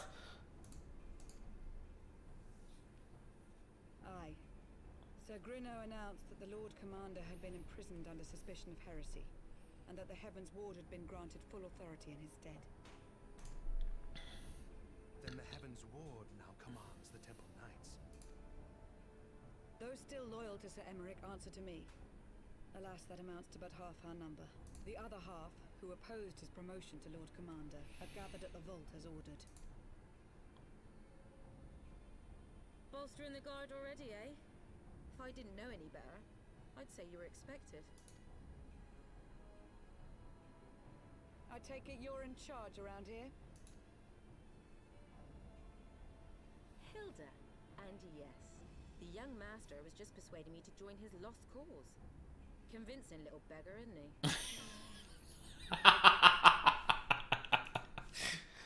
Aye.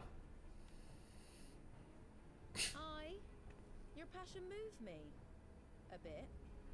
That, and the fact that we're sick of living off the leavings of our betters. If you've a mind to change things around here, then we've a mind to join you.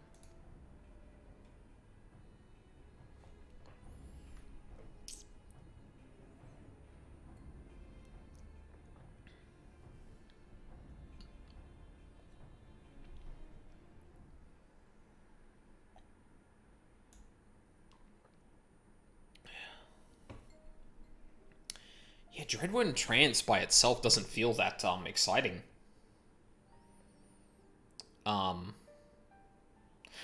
I suppose in an AoE situation, there's probably... No, you know what it is? It's because I'm using Titan. One of the instants is specifically for defense, and that can interrupt the flow of casts. So even if I do dump my 2 Titan attacks, I still have this instant that's going to throw in at some point, and then I still have to go and throw out stuff like... Well, there's also me... Like, the thing I really need to get in my mind is the difference between the off GCDs and the on. I think once I can think, like, in those 2 parallel paths, like, I'm going to be better at this game. But at the moment, I'm, like, everything that's instant just doesn't feel like an off GCD to me. And that's something that I'm going to have to just ingrain into myself over time.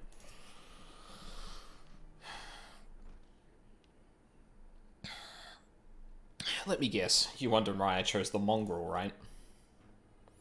Because it's what I am. Not ashamed of it. Not anymore. Besides, even my pureblood pups have more in common with me than the lords and ladies up on high. None of them are well-bred. Hells, some of their mothers were cast out after a spot of fun, same as mine. Story old as time, and one we're sick of hearing, which is why we took up arms. Not that we mean to hold all the blue bloods to account. Some have done right by us, I'll allow, like them in House Halenar. But enough talk. Your friend's still rotting in a cell. Let's not keep him waiting.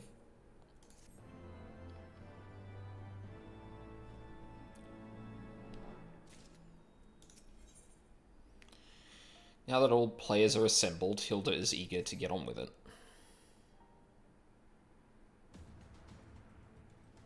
We've been working in secret to undermine the Holy See and the High Houses, that much I'll acknowledge, but this nonsense about us throwing wide the gates for the heretics is just that, nonsense. If not, then who? If not you, then who? The Holy See. You Temple Knights, of course.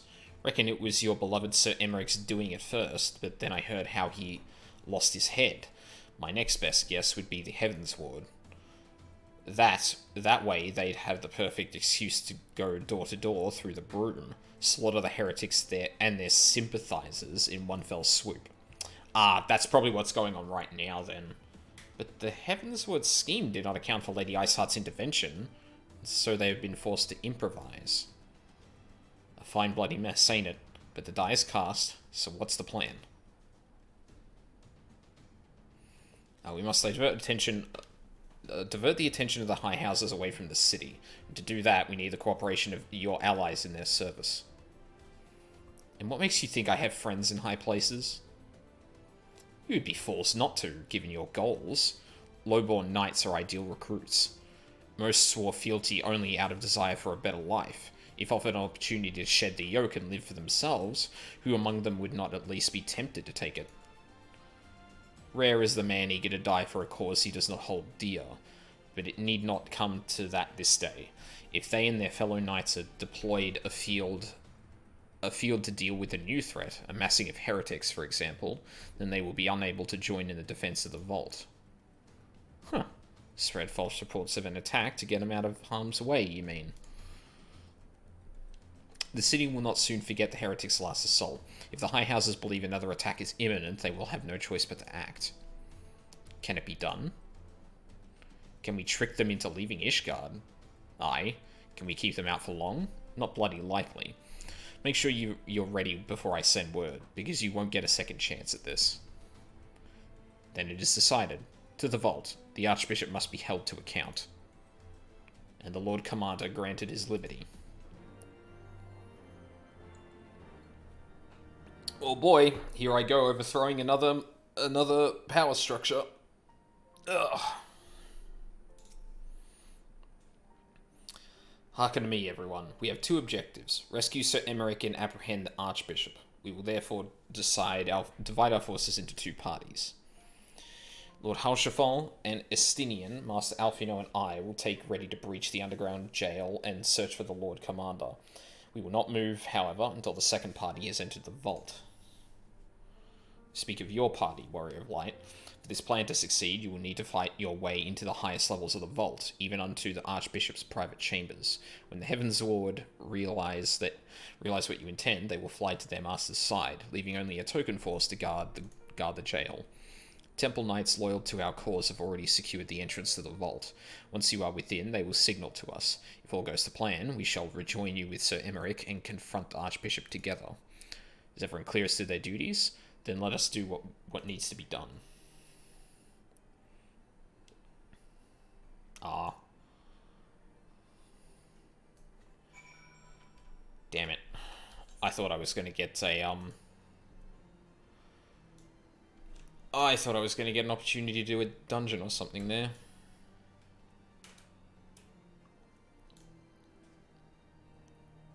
Like, obviously Dreadworm Trance as it is nice. It gives me a lot more room to use off GCDs, and it resets a dot applying ability that is off GCD. So I save like 2 GCDs, hitting that button instead. Like, that's obviously valuable in that sense, but it's not, like, viscerally valuable, at least at the moment. But obviously, once you hit level 70, I think it is, you get Summon Bahamut, and the ending of this basically gives you the ability to summon Bahamut, so it's, yeah. And then after that, there's also getting Phoenix, which, yeah. Hey, buddy. The others are in position, Master Aldine. I'll send word once you and your party have entered. Oh, no, it is a dungeon. There he is. Okay. So I have I have one thing to do, and that is... go to the airship landing at Uldar, and... shit.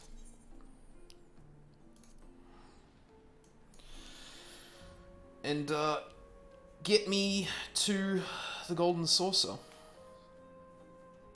I hope that doesn't take 2 minutes. That would be, that'd be unfortunate. Oh.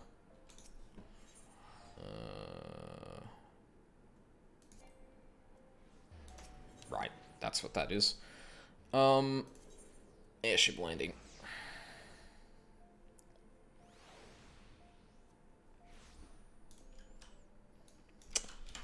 That's a good question. Is this a spell or an ability? Okay, that is off GCD, so I don't have to worry too much about just blindly hitting that, but... this is the reception desk for flights bound for the Mandeville Gold Saucer. Before proceeding, I must ask that you submit your ticket for inspection. You do have a ticket, yes. Sure do. It appears that everything is in order. An airship will be departing shortly, before the next bell. Shall I reserve a seat for you? Yes. Yes, I'd like that very much, thank you.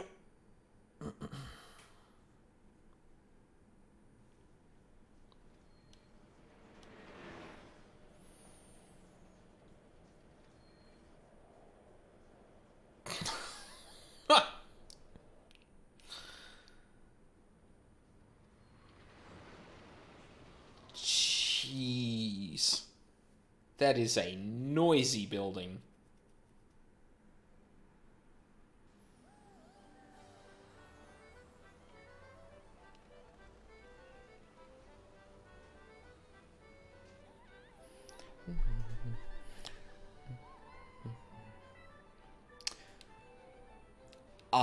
This music is from something in particular. I can't remember if it's an FF14 thing or not, though.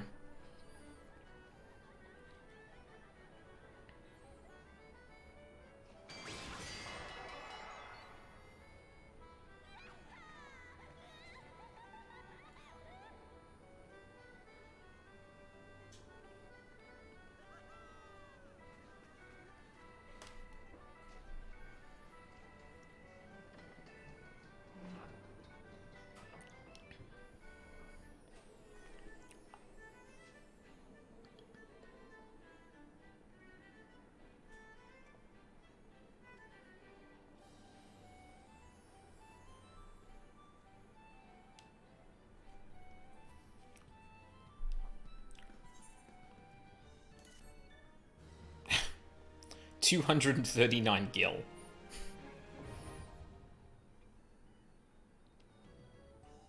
Oh, right, that's not just for duty stuff. I was gonna say, like, excuse me? I don't think that's a... Hello.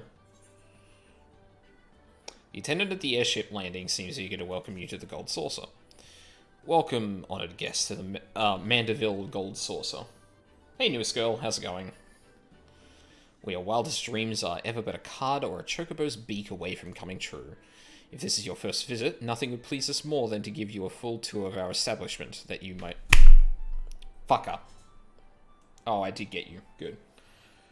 Shredding in Tony Hawk, baby. Oh, I saw that came out. I was watching a streamer I follow who speedruns Tony Hawk 2, or THPS 2. Play that, and apparently it's actually reasonably faithful, because, well, which is a good thing, because I honestly have been worried about that being a bit too realistic compared to the arcadey games. If this is your first visit, it's so goddamn good. Good. I might actually consider picking it up then, because I have not played a game like that in fucking forever. Nothing would please us more than give you... at the conclusion of our tour, it is our custom to offer our esteemed patrons a complimentary gift straight from the vaults of our illustrious proprietor himself. Consider it Lord Mandeville's way of personally thanking you for your patronage. Should you wish to take the tour, pray proceed to the main counter over there and speak with the receptionist. On behalf of the management, may I take this opportunity to thank you for choosing the Golden Saucer. Rest assured, my colleagues and I will spare no effort in seeing that your visit is a pleasant, profitable one. May fortune smile upon you. Skating in the hotel's empty pool. Yeah, he does that. He's like, it's really cool that he's still around and doing not nothing.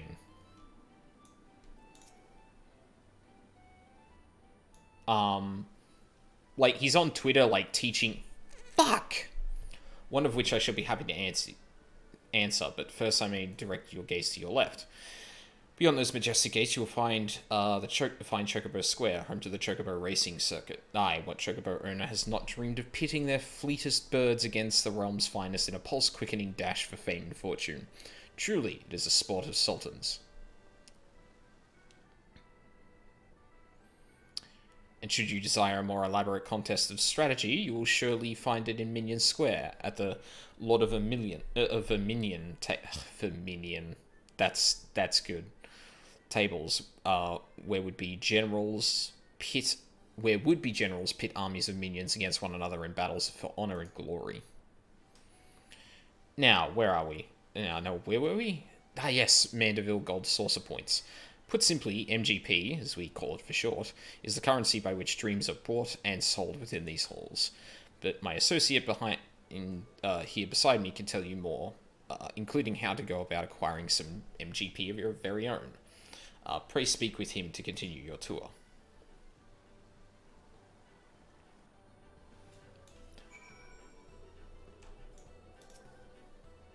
So you're about to experience the wonders of Gold Source for the first time. How I envy you are, but before you venture forth, you'll want to exchange a share of your guild for MGP, a service which it is a great honor to provide. With MGP, it is in your own purse. You'll be able to enjoy all of the fabulous attractions we have to offer and all of the wonderful games. If you play them with skill, you'll find your little stack of points increasing 10, 20, even 100-fold.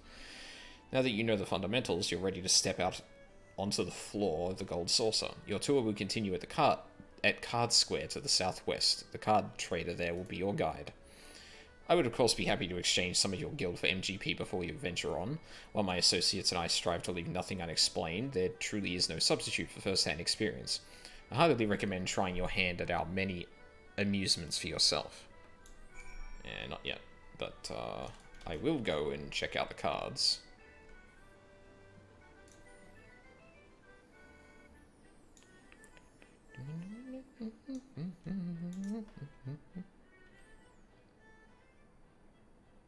Well, aren't you a handsome one? Welcome to Card Square, home of the Triple Triad tables.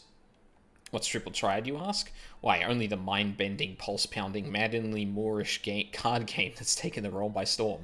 But don't take my word for it. Behold. Can you not feel the tension in the air?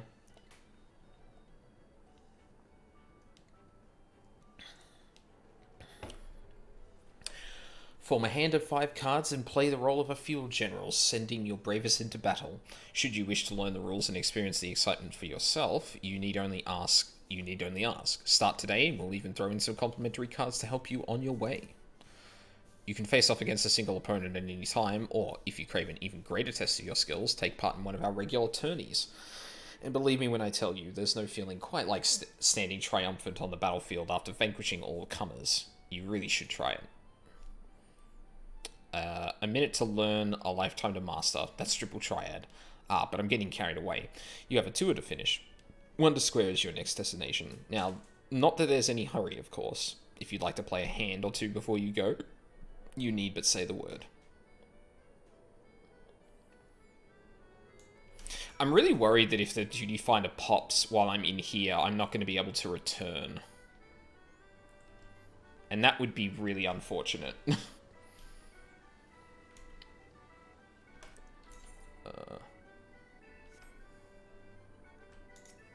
You can always go back. just get the Aetherite. So what's the ticket for then? Is that just to even get there in the first place? You can airship back too. Oh, so I just have to have a ticket, and that thing is not like an expendable thing. Oh, okay. You look lost, honey. Why don't I show you around? I've been dying for some company. Wink, wink. Feast your eyes on Wonder Square from gripping games and, yeah, kind of a one-time invite. Oh, okay. Oh, that's good then. Gripping games and awe-inspiring attractions to the finest in fine dining and the freshest of refreshments. There's no end to the wonders housed within these halls. And let's not forget the most wondrous of them all, El Colosso, as we lovingly call our mammoth cactuar mascot, is the star of some of our most popular events. Suffice it to say, you won't want to miss them. You can unlock Mahjong. Oh, Christ, no. Oh, no, I'm not playing fucking Mahjong. Now, I know what you're thinking. With everything going on at the Gold Saucer, how can I ever hope to keep up? But you needn't worry. My fellow gatekeepers and I will always be on hand to see that you don't miss a thing. For the continuation of your tour, I've been instructed to direct you onto the waiting arms of my colleague, Valletta, at the Cactpot board. She's one of our most popular girls, and once you meet her, I'm sure you understand why. Well, ta-ta for now. Oh yeah, there's an entire Mahjong community with Discord and everything. They play tourneys. Yeah, somehow I don't doubt that for a second. Wait, is that why, okay, maybe it's not specifically FF14, because he is learning just Japanese in general, but, like, Veggie's been learning to play Mahjong, right?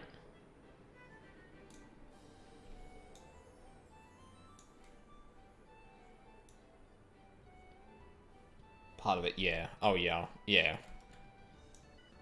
I couldn't remember whether I was imagining that or not. Wait, excuse me? Oh, it must be upstairs. Fuck. Man loves himself some Mahjong. Daigo of FGC fame is really into Mahjong.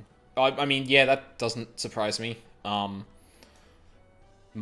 is a very complex game that requires a lot of thinking, planning, and reading your opponent. And fighting game aficionado fits with that. Greetings, handsome. I've been waiting for you.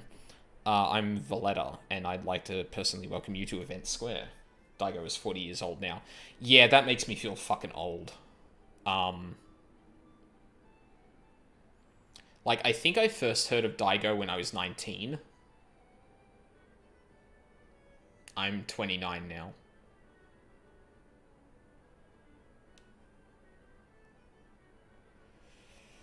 Actually, it might have been earlier than that, now that I think about it.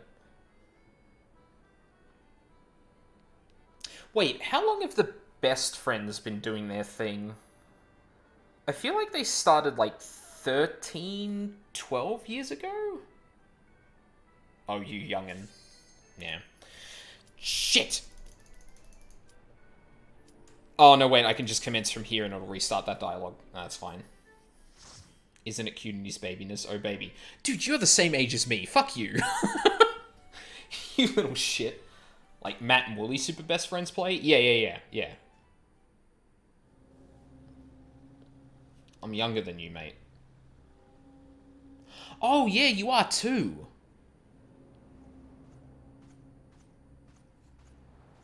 Wait, you're a year younger than me? Fuck, yeah, okay. I think I just mixed up the ages of everyone in, the raid group. Or in the old Acolytes group.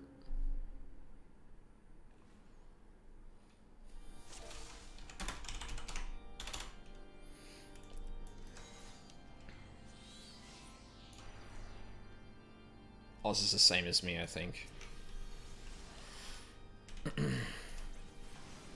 Oh,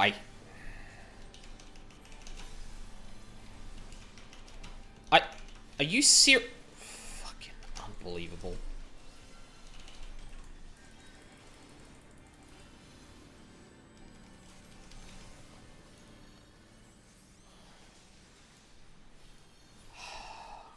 Can't believe they give you...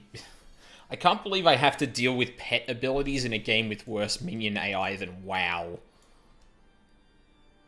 Ugh, and I had to pick the fucking minion class, didn't I? Excuse me?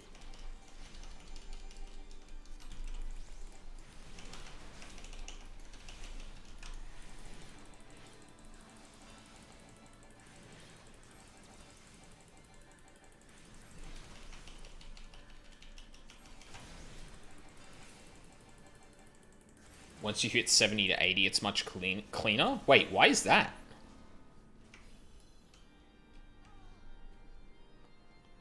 I didn't think I saw anything that happens to your, still have pets and pet abilities, but they are a much cleaner version. What do you mean by clean? Like, as in... Shit, I didn't,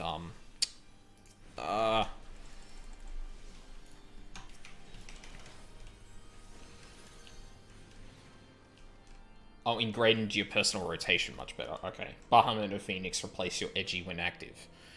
Well, yeah, I understood that, but I didn't think it would really change, like, how it sat in the rotation all that much. But if it does, then I guess it does. Like, that's all good.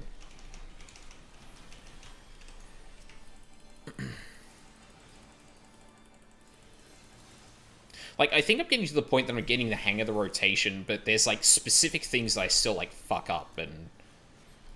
unfortunately, Garuda, like, being out of position to hit an ability, and that ability being a GCD, and then that ability not going off because it couldn't... You get what I mean.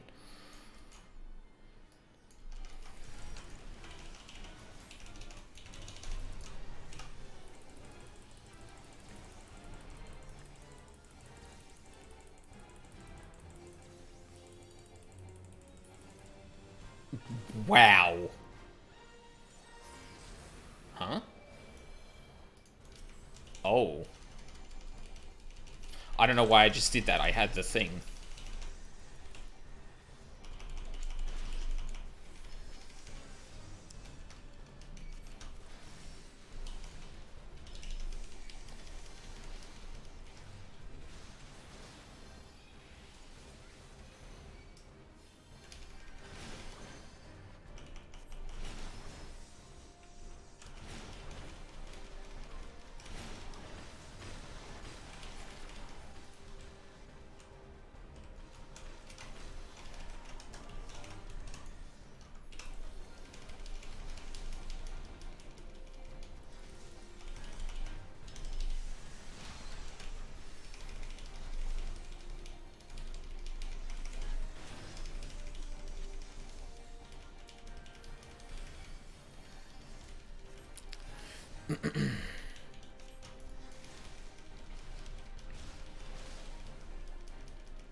Holiest of holy.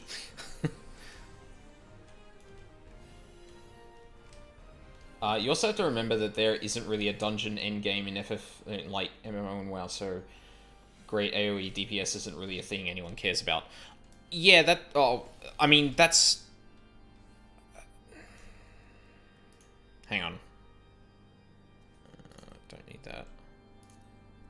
Don't need that either. But I don't think that had anything to do with what I mean. Like, yeah, it's a fair chunky of your rotation. There are your burst windows. I think it, like, obviously in a single target raid scenario, it's a bit different to what I'm doing right now.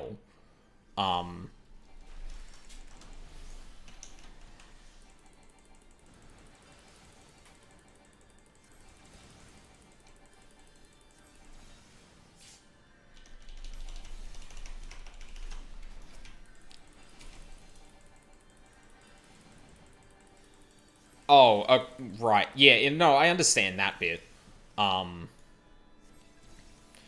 Because, like, you're not going to use Garuda in a single target situation. It's going to be, like, niche for, like, raid bosses and stuff like that. That's fine. I get that.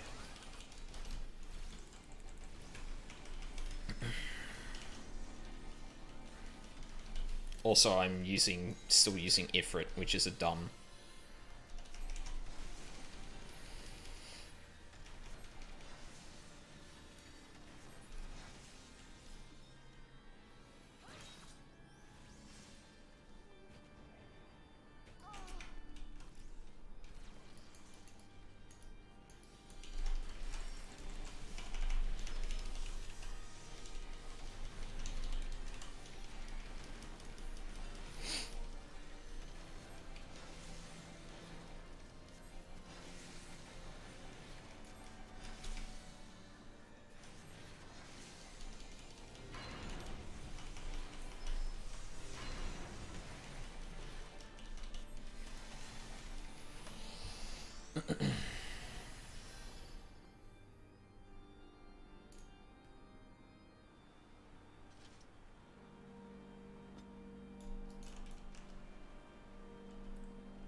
Sorry, I'm probably going to be focusing a bit here, because I want to be, like, alert.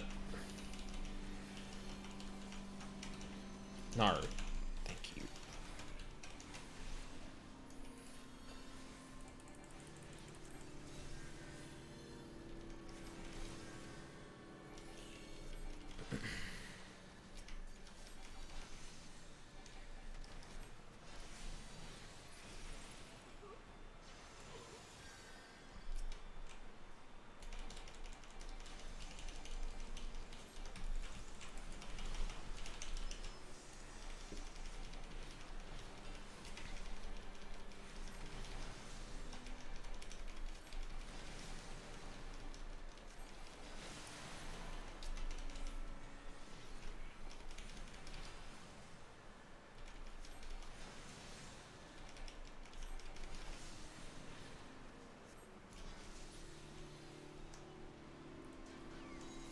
I'll cut you to pieces!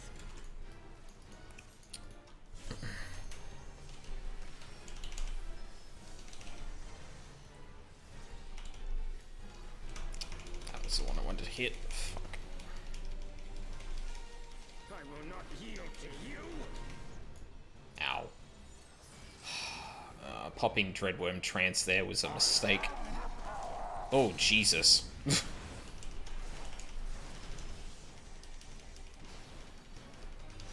Alright, He-Man.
Wait, really? I can't need that?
Should really get rid of,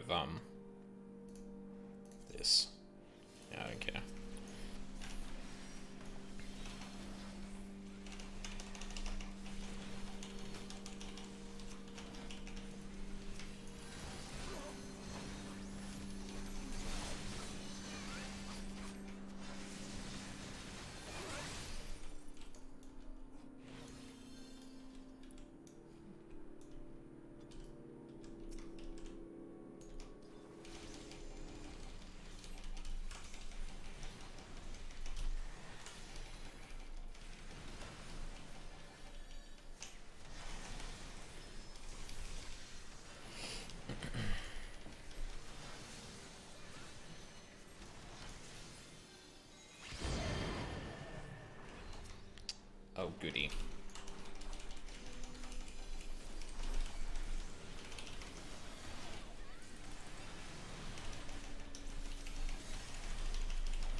you again.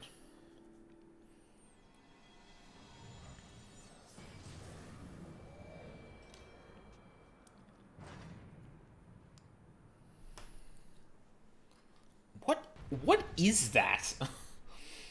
I don't think I've been privy to anything like this before.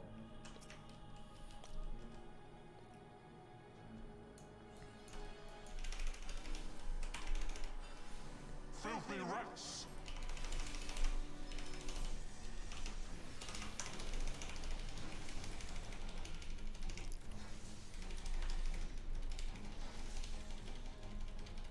No, I... Smartass.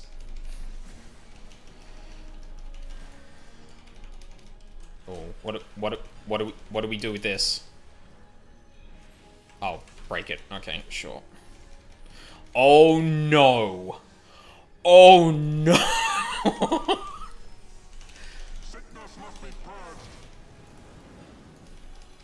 Oh, that brings back memories. Lucky we don't have to kill them.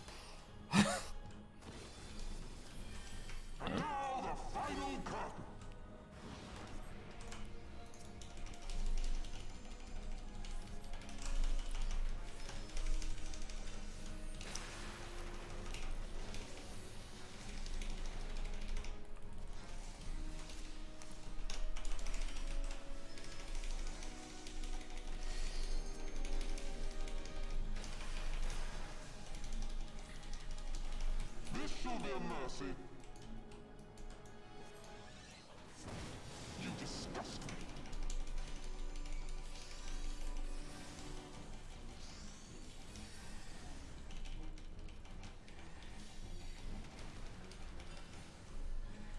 Sickness must be purged. I did not hit those buttons in that order, you piece of shit. Whoop. Be done with you.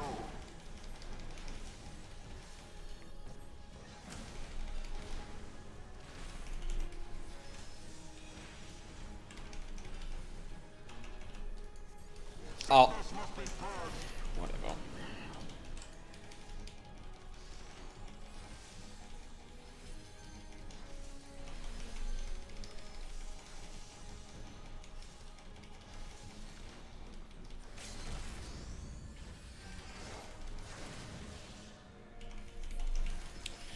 I wasted a use of Try Disaster there by accidentally hitting the thing I wasn't meant to.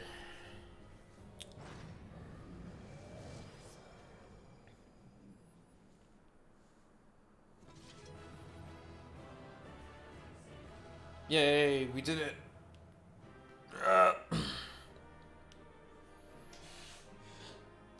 Yeah, like I said it before, but one of the problems I'm really having is parallelizing the what do you call it? The two sets of priorities with the off GCD and the on GCD, because I'm used to thinking of every cast as a linear thing. But, like, at least at the moment, some of that stuff is, like... You can do it in sequence over a longer period of time, but, like... Also, why did they just automatically go to me? I didn't... Sure. Like,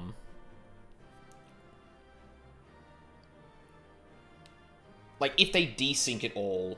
Yeah, I guess I just, like, hadn't rolled on it, so I'm surprised it even went to me, but... I suppose if everyone passed on it, then yeah. Because, like, you can think of it as a linear sequence of casts in, like, triplets. But if, like, you're in random scenarios with phase changes and stuff like that, you really need to have the ability to be able to, like, think of the two parallel sets of priorities you need to do. So, like...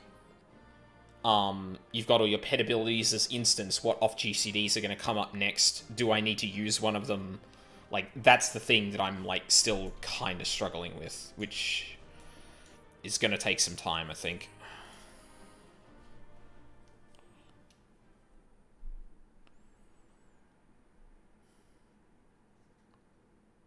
And, like, a lot of the smaller technical problems that there are, Oh, I just haven't, like... I haven't detached off GCDs from the rest of the spell priority list, if that makes sense. Like... Like, it's not natural that I'm thinking about the important off GCDs separate from the instance, if that makes sense. Like, I have to really think about, okay, hang on, what's my off GCD priority right now? Because my on GCDs are just keep the pet abilities on cooldown, hit ruin, keep up dots. The other stuff is a bit more complex in that, like, I keep thinking of them as part of the GCD when they're not, and trying to literally... If you look up actual rotation guides at all, I have. It's like... You know what the problem is? It's still muscle memory in terms of what instants are, right? Because there are a lot of abilities that don't have a cast time, but only certain of them are instants as opposed to off GCDs. And because I still think of them... in my head, like, my muscle memory wants to go, they are instants. All of the ones that don't have a cast time are instances.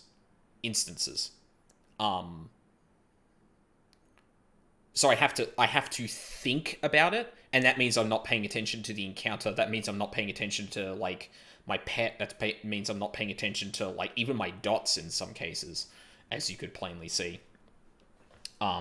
It's just going to be a matter of time before I get that in my head. Like, I've looked at rotation guides, but the problem I'm having is that can tell you how you cast all of those front to back, but they can't tell you how to adapt.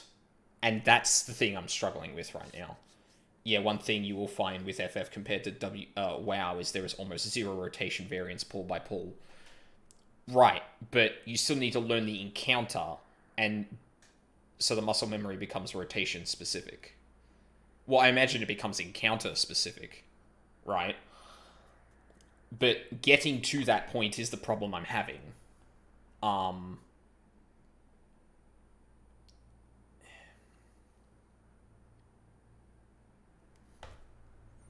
Yeah, I don't know if there's any better way. Let me stew on it for a sec while this happens.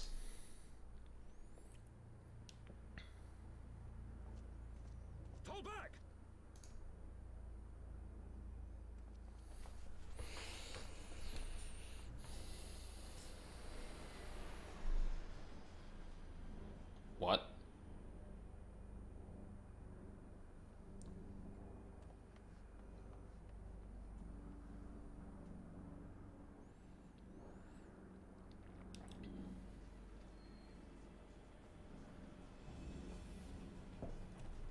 Oh. The fuck is going on? Where are they going? Oi.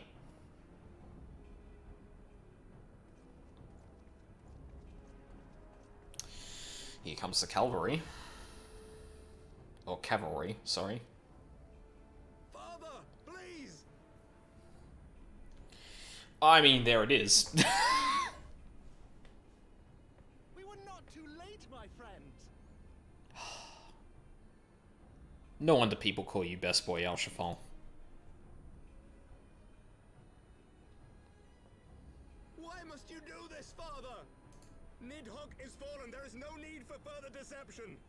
Now is the time to renounce the lies which led us down this path. To start anew.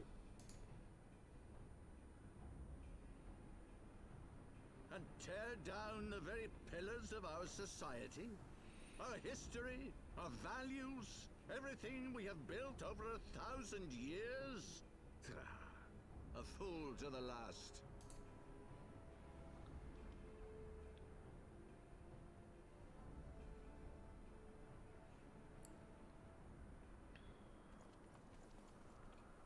What on earth are we going to do? Excuse me? Ornstein? Look out!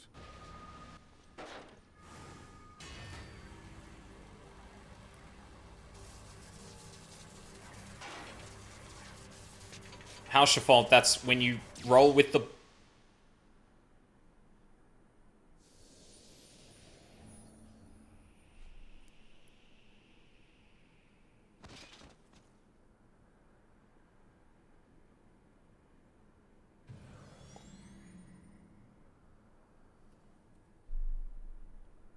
I wondered where he was. Go. Asisla awaits.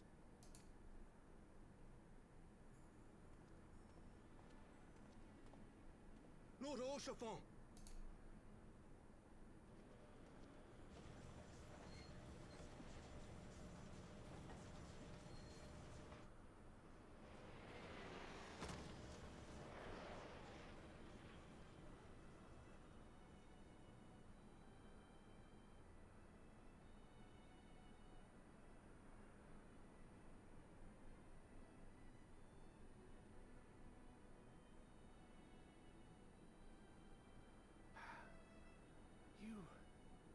You are unharmed?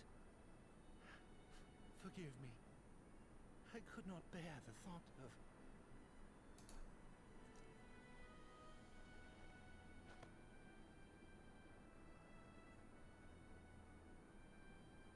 Oh, do not look at me so. A smile better suits a hero.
So I'm of two minds about this. And one will explain the other.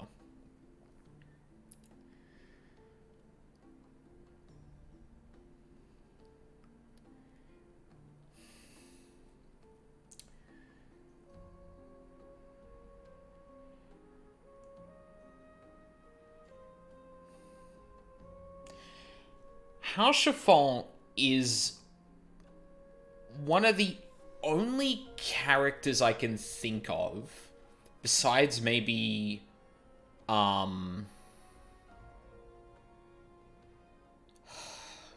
Flame General. And I guess, like, the leaders of the nations, but they have their own underlying things. He's one of the few characters that has, without hesitation... So, yeah, that's me. That's 100% me. He is one of the characters that is always 100% in a heartbeat supported whatever the hell we were doing.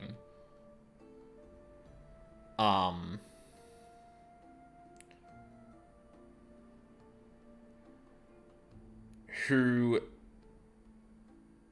has supported our cause more than a lot of people that are currently in our party, as it were. And did not deserve to go out like that.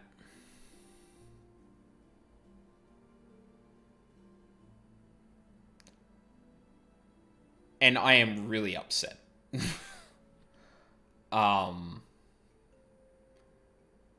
However, I will say that if there was one character they were going to kill to A, introduce the weight of death back into the story, and B, raise the stake, or if there was one character they were going to kill to reintroduce the threat of death and galvanize us against these people, House Chiffon was the one. He was there because he believed in us. Not because he was not because he had to be there or it was his duty or anything. He was there because he fucking believed in us.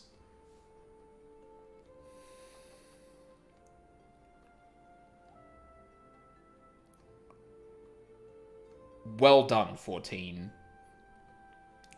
That was the right... Like, as upset as I am over that, that was 100% the right person to kill.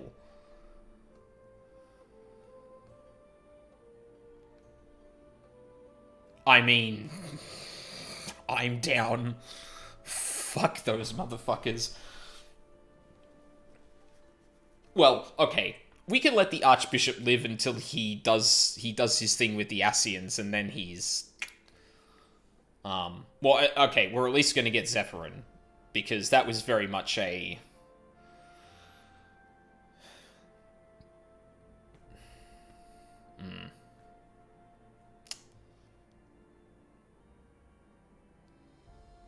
Fuck.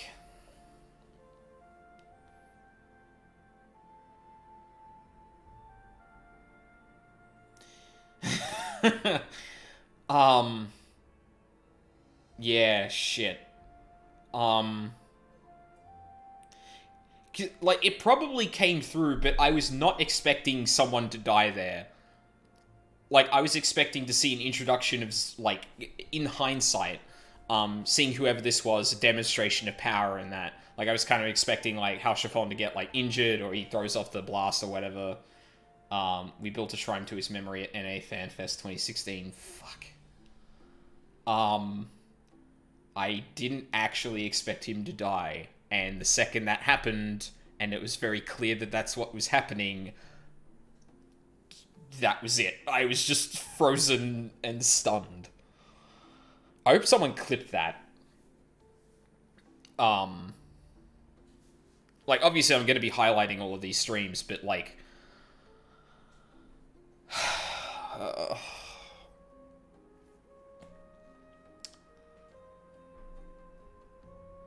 What level quest are we at the moment? It's like 57 or something, isn't it? Just too busy crying to clip. They are gathering at Fortont Manor.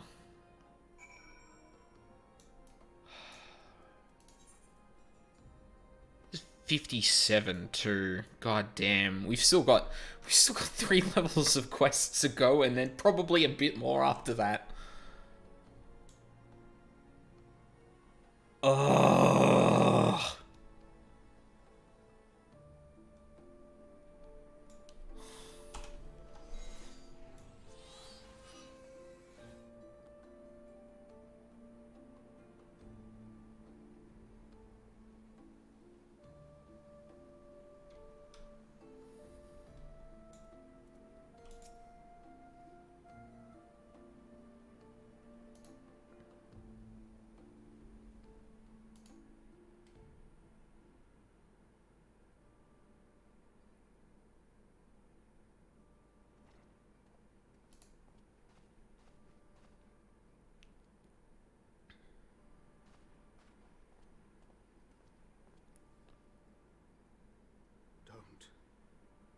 Please.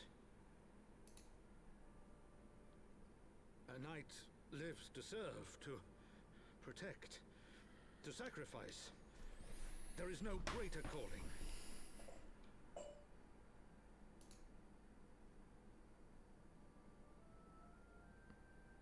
Leave me to mourn and give chase. For my son, and for the nation he loved. Go!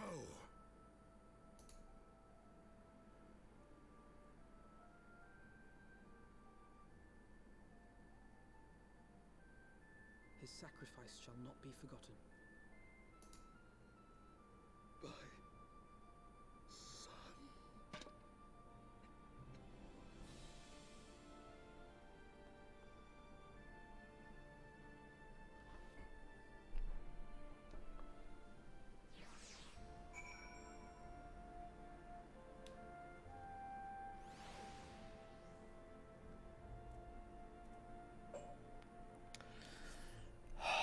I thought I left all the despair in fucking Danganronpa, god damn it.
I should have really said, at least said Alfino's lines when they came up, but he's 100% right. Kind of, a bit better of a comment than mine was, that Hauschiffel was,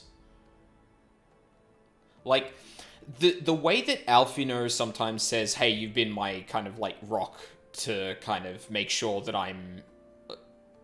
you've been a rock to me in a way of giving me hope in the darkest of moments and making sure that I continue forward. Hauschiffel is probably the only the only character in this story that has been that to us. Like, unwavering support, in everything from the beginning.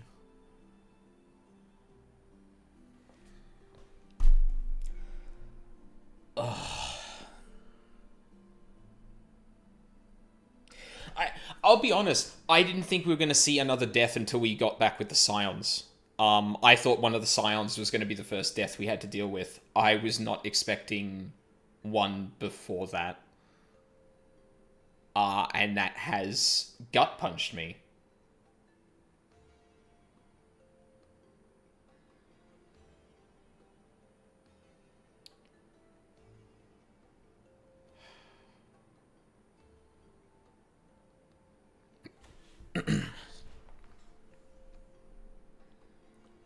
Fuck.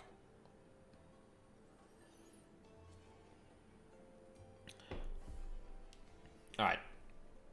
There'll be time to dwell on this later on in the stream, I'm sure. But, before we move on, for our boy.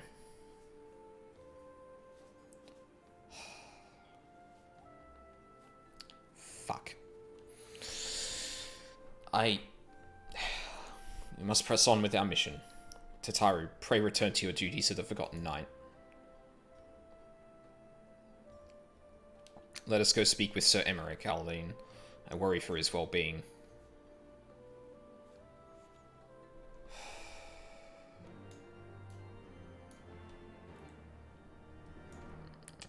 Where are we going for that? Alright.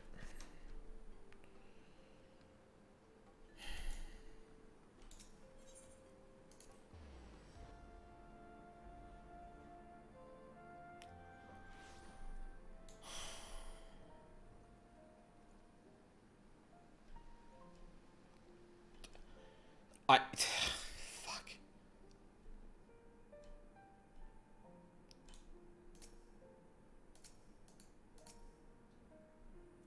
Huh. No one is with the Lord Commander? Yes. Yes, of course.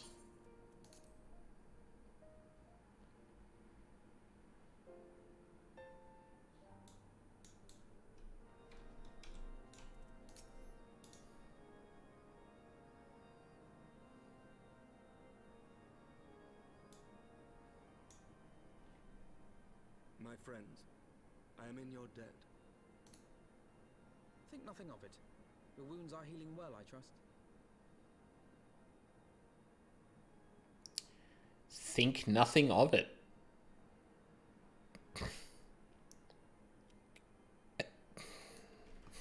Some wounds do not heal.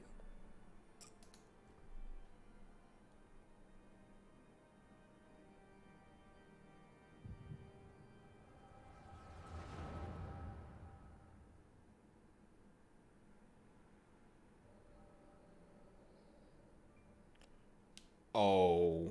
The founding. The scriptures, 1,000 years of lies, all to deceive the common man. Nay, our own brothers and sisters. For the blood of the Knights 12 flows within all our veins. You knew this to be true. You knew, and you concealed it. I just realized, what the Echo is. Like, no, because the game still does this to some degree in terms of, like, really foreshadowing. But in terms of, like, actual information that, is pertinent to the story and good for our hero to know, this is one way of seeing scenes that we would have absolutely no ability to see otherwise that is important for the story. Now, obviously, there are some scenes where it just, like, kind of foreshadows some things here and there, but, like, the actual details of exchanges between two characters like this, details of the history and stuff like that, yeah, the meta-reasoning for it, yeah. Like, it's an in-game explanation for being able to show us these cutscenes. And, like, I'm not saying that's a bad thing. Like, coming up with a meta-reason to show stuff like this, like, as long as it's used, like...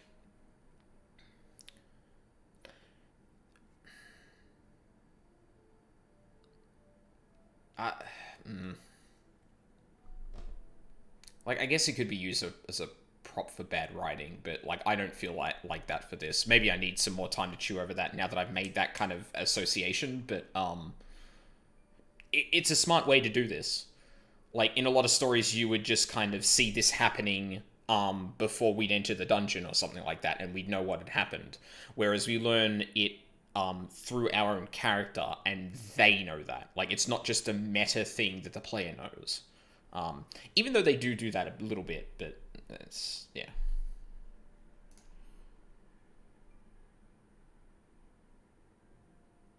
I should be interested to hear how you came by this knowledge.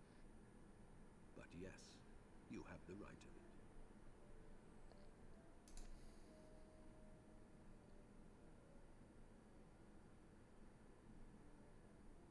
The architects of Ishgard, King Thordan and his knights 12, entrapped and butchered the great worm, Ratatosker, that they might partake of her eyes and thereby transcend their mortal limits. Upon learning of their treachery, Nidhogg was consumed with a murderous and justified rage. I dare say you know what followed. The great worm slew the king and half of his knights. Aye, but Nidhogg was subdued, and his eyes plucked from their sockets by the knights that remained. Their one mistake was to show mercy, for from his brother Hreisvelger did Nidhogg receive a new eye, thus rejuvenating his form and empowering him to embark upon an eternal quest for vengeance.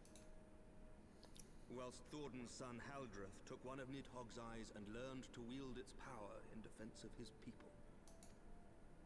Thus was the first Azure Dragoon born, and ever since that time, his honored successors have risen to drive Nidhogg from our lands whenever the worm has returned to plague us. We still also don't know, we still don't know what happened to that second eye. Now that I think about it.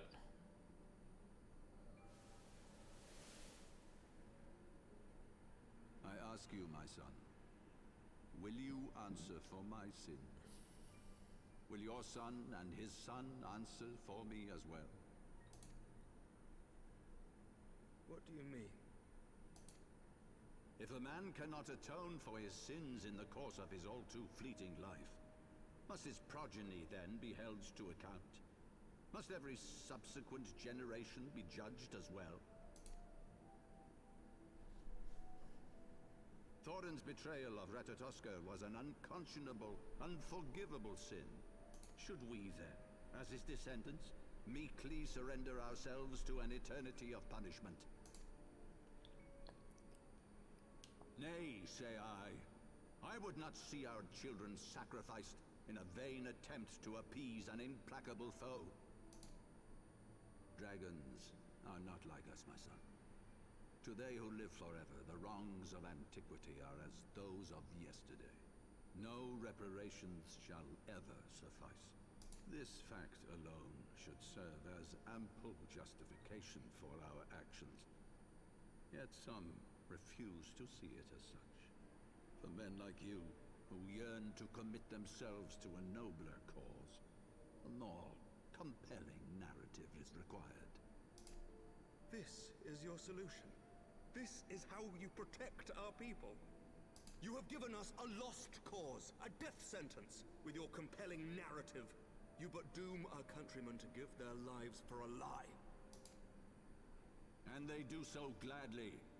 Highborn and lowborn alike are proud to serve, to fight and die for their country.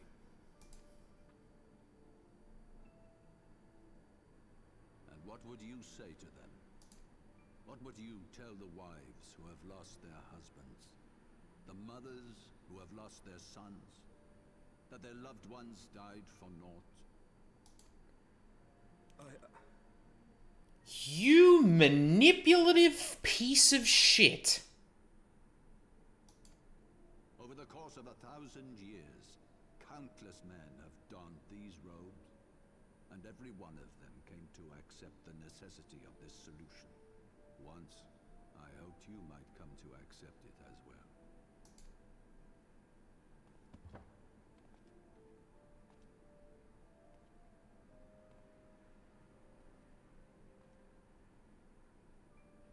Do not despair, my son. Soon I shall free us from the sins of antiquity, and bring about the change you so fervently desire.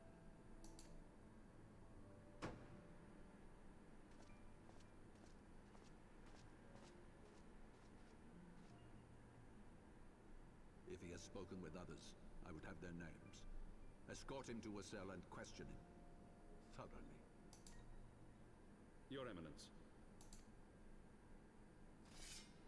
You're first, motherfucker.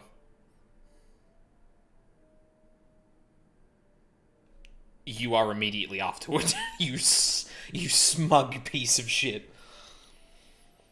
Oh, I hate everyone in this fucking... Ugh.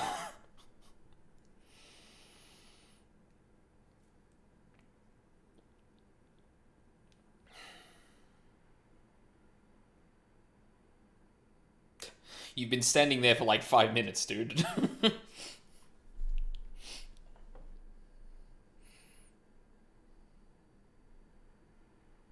So this is the power of the Echo. Would that it had shown you a finer moment from my past.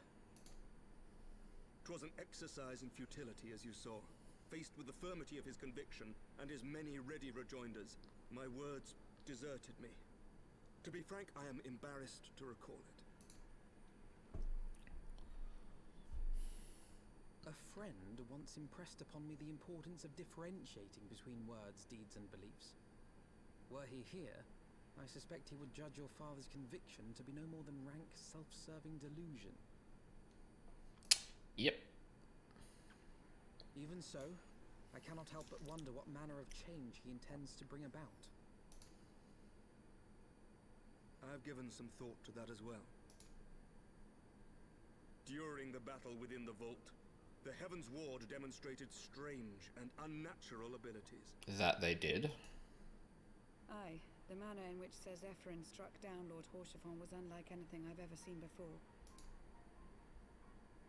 The spectacle called to mind King Thordan and his Knights 12 as they are depicted in scripture, holy powers and all. Is he gonna summon the king? Mere fabrications, which have become objects of faith, instilled with the belief of countless devoted souls. There it is. 7 hells! If Lady Iceheart can use her own body as a vessel for summoning, I see no reason why others could not. Are the Heavensward truly so reckless? Unbelievable. As they fled, my father spoke of Azis La. Though I know not what he intends, I fear no good shall come of it. His ambitions are too great, and his minions too powerful. We must find the Heavensward and stop my father before it is too late. They are actually going to summon King Thordan.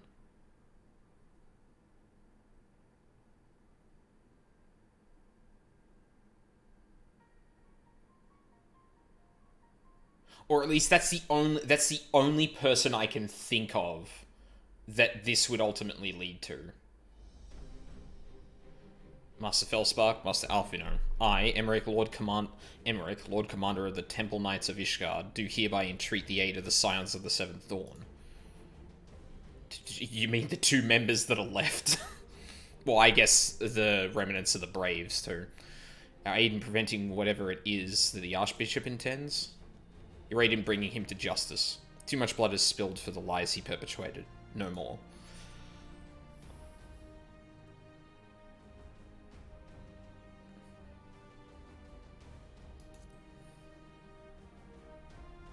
Abso-fucking-lutely.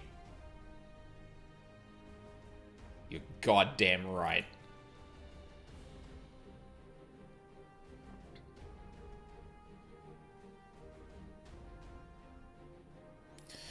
Much has changed since our order's founding, but our duty to combat the primal threat has not. If the Archbishop and the Heavensward are guilty of the crime of summoning, then Aldine and I will stop them. Yes! That is a, that's a convenient way of... Or that's a very interesting way to word that, which, kind of implicates us to some degree. Would that I could join you in the pursuit, but alas, my father's absence has thrown our government into chaos. Ever since the founding of our nation, there has been an archbishop to serve as a guiding light for the masses, a force for stability to counterbalance the High House's ceaseless maneuvering. Oh, interesting. So that was formed specifically to kind of weed out all the infighting of the High Houses. Or stabilize the High Houses, I guess. Convincing the people to recognize the truth of our origins would have been difficult even with my father's support. The road ahead is that much more fraught with peril without it. Yet walk it we must, for unity is more vital to our survival than ever. After all, Nidhogg's death did not mark the cessation of Dravanian hostilities. Far from it. We will have great need of each other in the days to come. You may ever count on my lance, Sir Emmerich. To my dying breath, I shall defend Ishgard from the Horde. If I may, Lord Commander, I would like to assist the Scions in their search for the Archbishop. Aldine, Master Alfino, pray attend me outside. Very well. With me. I believe we have much to discuss. Well, I mean, there's a couple of details we should probably ask. Okay. Like, we should probably ask where the place they're going is to Emmerich. I feel like he would know. You say you want a revolution.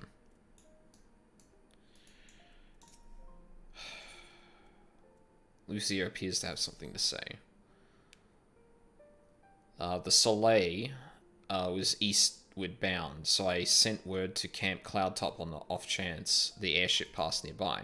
Sure enough, Lady Laniette... sorry, Laniette. Laniette? Oh, fuck, I forgot how to pronounce her name. Lady Lanny informed me that that it had been sighted by her scouts, and the Archbishop is somewhere in the Sea of Clouds, or was not long ago. The airship has not been seen since it disappeared into the northern reaches near the Blue Window. Alas, because the region is firmly held by the Vanu and not easily accessible from Camp Cloudtop, House Hallionart has yet to establish a foothold. We will need not only an airship, but a captain bold enough to risk the Beastmen's wrath. Well, we know a guy. I think we both know the perfect candidate. Let us pay a visit to Master Garland at the Sky Steel manufactory. I see. Then I will take my leave for now. There are other matters which require my attention.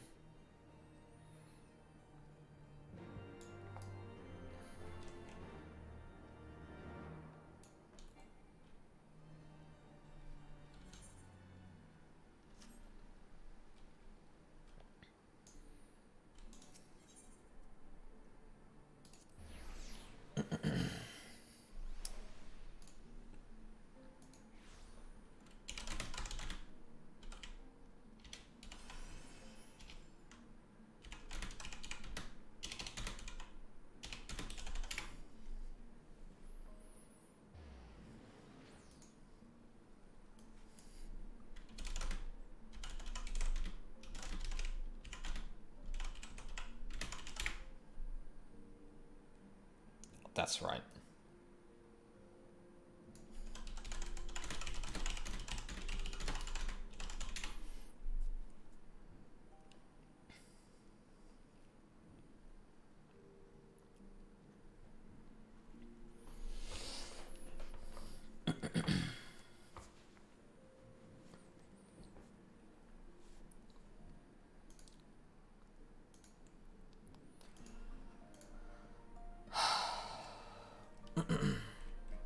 Sorry, I was just searching for something.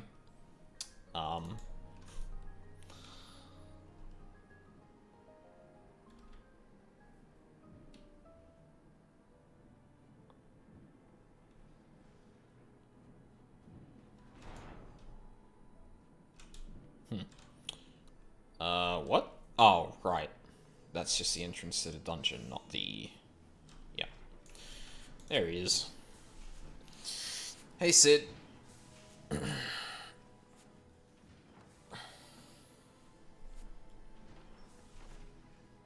wonder if he knows what's going on. He doesn't. Ah, the dastardly duo. What mischief have you two been getting up to? You haven't heard, have you? I hardly know where to start.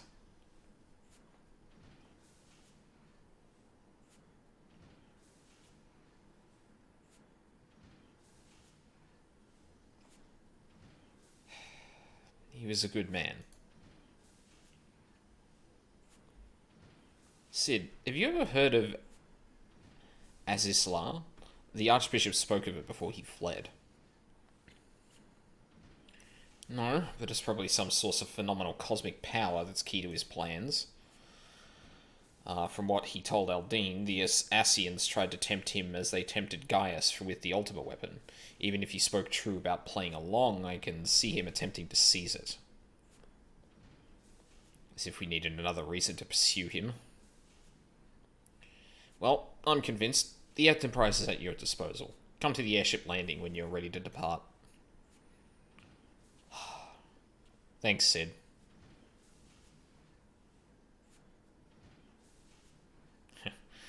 It's just as well. After pulling you out of the fire these last few times, I reckon I was to deliver you into it.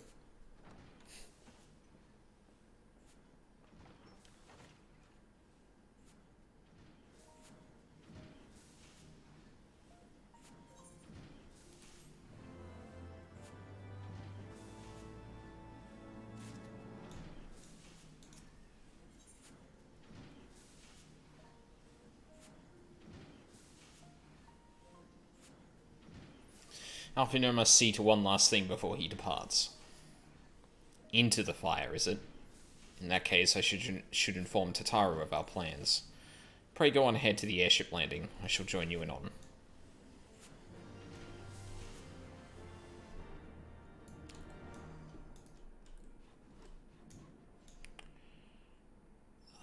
Where the fuck was the airship landing again? Right. Oh. No.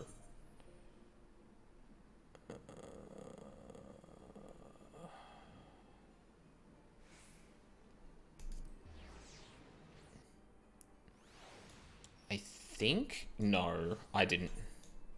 Shit, no, I didn't go up. Fuck is this one? Oh, that was the one I was originally going to go to.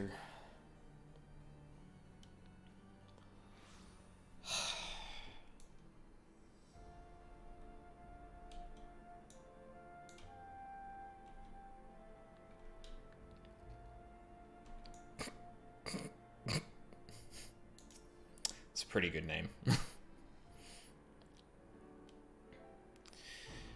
The boys have been hard at work preparing for our flight, and I'm pleased to say we are ready to depart.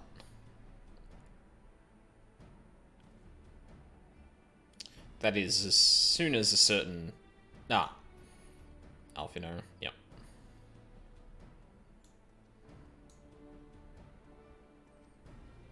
Pray forgive my lateness. Tataru and I had much to discuss.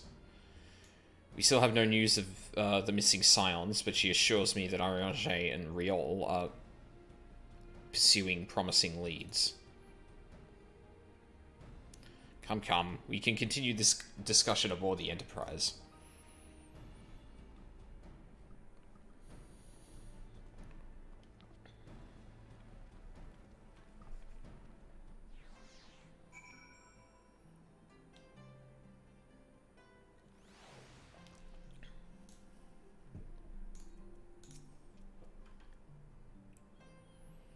The others are waiting for you aboard the Enterprise, Aldine. Shall we get going?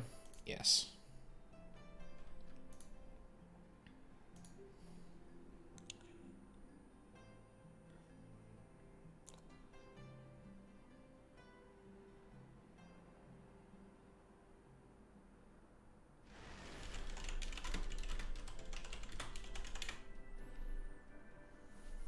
the northern reaches of the Sea of Clouds, where countless isles yet remained uncharted.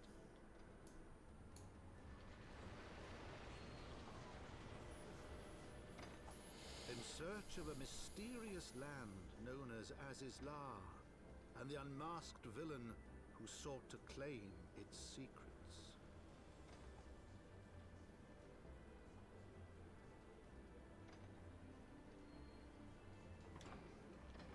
Huh. That, oh, might not be over. Oblivious to the new threat which followed in their wake, they came. That's what I was waiting for. That they came.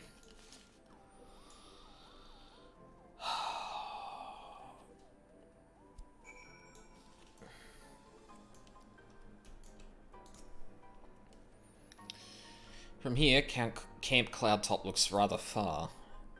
Be on your guard, Aldine. The Vanu could be anywhere, even watching us as we speak. That was something I was going to say too, is like, oh yeah, I completely forgot about that other primal we were supposed to deal with at some point. Familiar faces. Alfino has a mind to search the blue, to start searching the blue window. Assuming this, the Soleil? Soleil? Soleil? I don't know if that L is silent. Is here, I doubt she will come to us. We should begin searching the island in earnest. Of course, we must remain vigilant for Vanu's scouts as well. I would rather avoid needless bloodshed.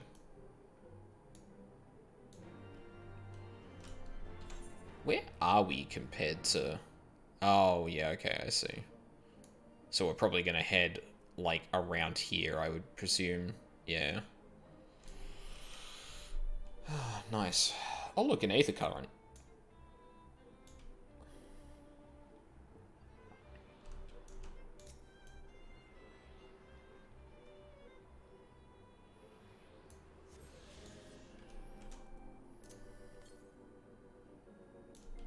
North. God, this place is so cool.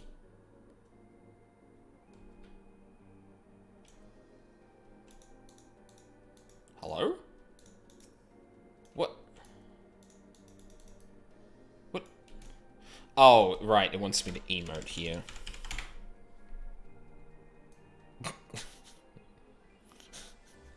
Does that count? Okay, no, it doesn't. I was gonna say, if I was... It's like, hey, make sure you look around for this ship. Okay. Stone floor looks suspicious. You search the skies for the Soleil, but see nothing resembling the missing airship. Stand lookout further to the north.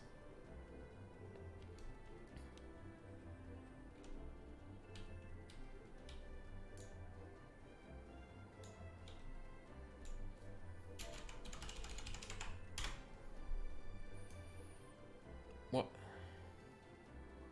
Why is that targeting me? Oh. Okay.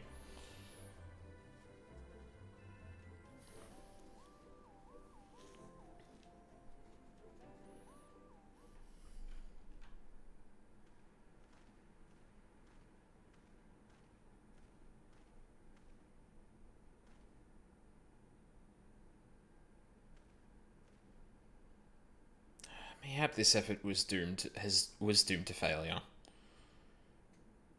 Begs mercy of Netherlings. Do not fight. Do not wish to die. Was that a Vanu being attacked? But by whom? I wonder if there are untempered Vanu. I don't think we ever established that. Did we? Over there. Imperial... What the fuck? Ishgardians? Seize them. They'll know where the Archbishop is. Oh, of course. Primal. Whoa. Doughy!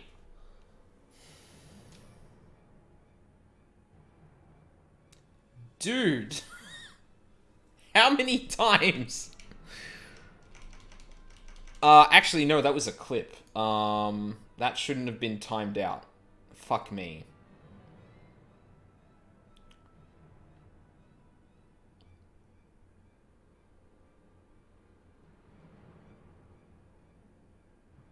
Oh, no, dude, like...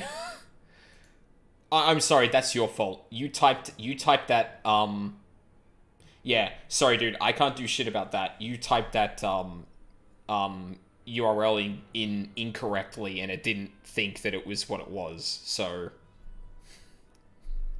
Good job, Dowie.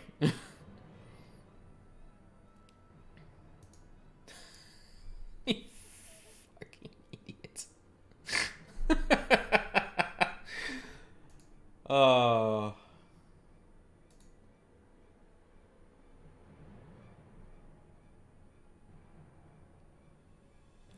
You're only timed out for 10 seconds. Hang on.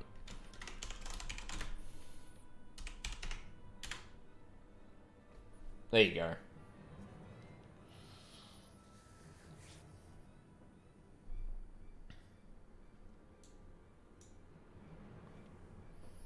Hang on. You know what? This would be a good time to double check the whitelisted stuff.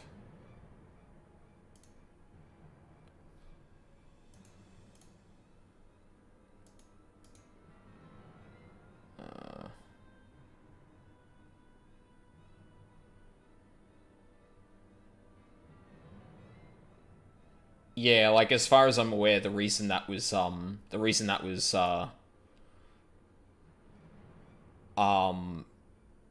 deleted is, yeah, there you go. See? See?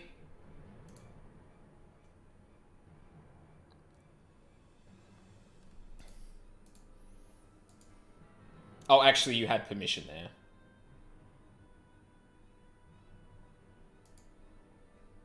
Ah, whatever. Like, I'm 90% sure it timed you out because you had BNA HTTPS blah blah blah instead of HTTPS blah blah blah, but I appreciate you clipping that. I'm gonna go watch that after the stream and cry.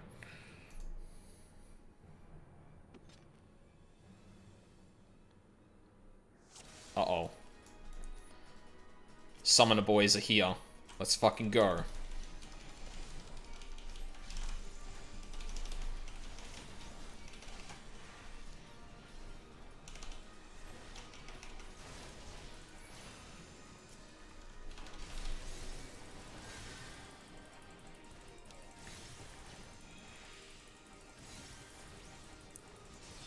Protect me!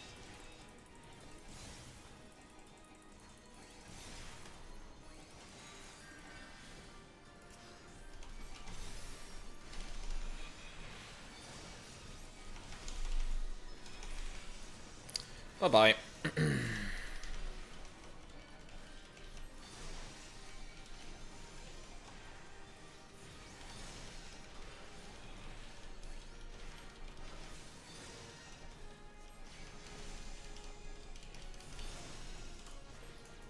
Oh, Jesus. That's a big boy.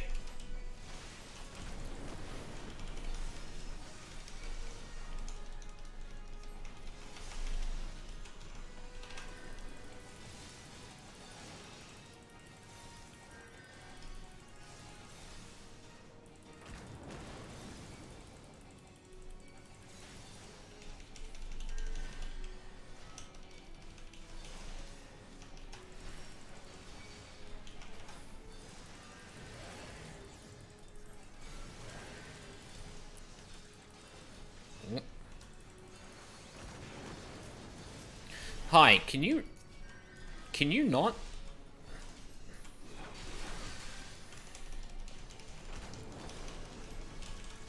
You are being a right pain in the ass.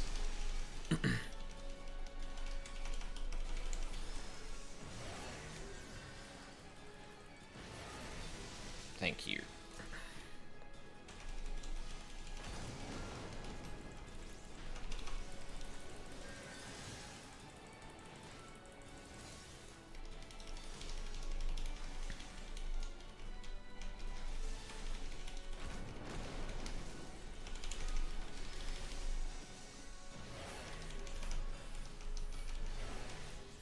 now.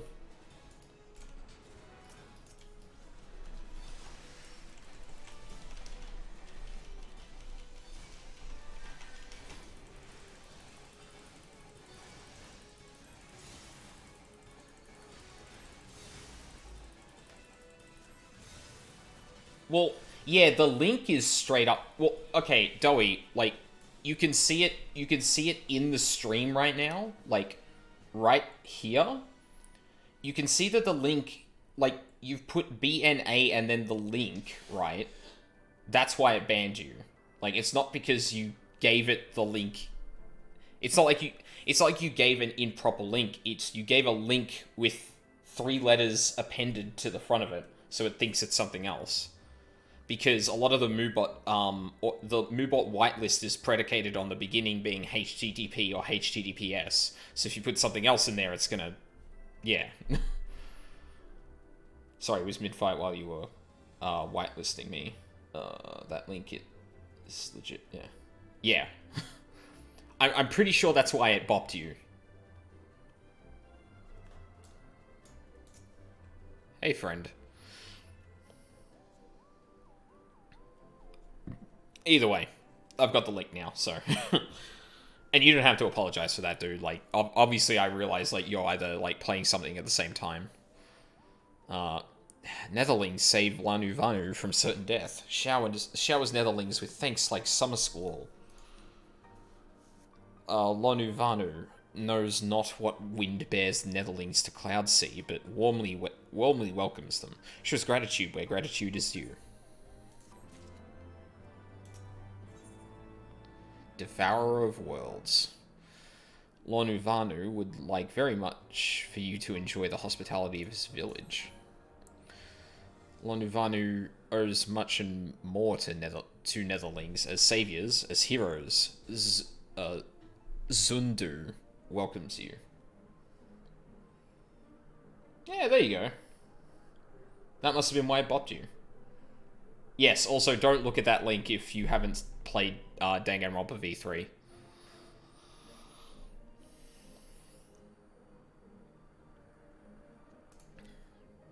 To village we go. To north. Come. Yeah, 1 sec, buddy. 132 north. So the Garleans were searching for the Archbishop and believed that the Vanu knew something of his whereabouts. Methods notwithstanding, they might have had the right of it. I conclude that we should accept Lanu Vanu's offer of hospitality and visit his village. Well, yeah, no shit. We're not going to be rude. Oh god, we're moving so slow again.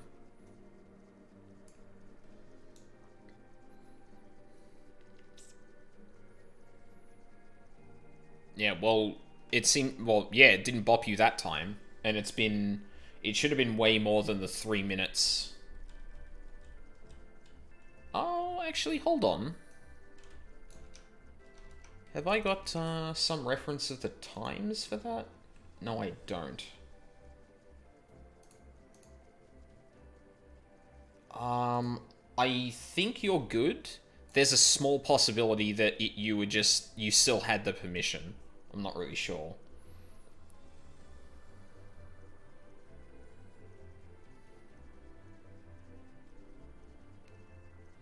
There were 5 to 6 minutes between your permit and the second link. Okay, cool. Yeah, I obviously haven't been keeping track of that. Like, time is just blazing past for me.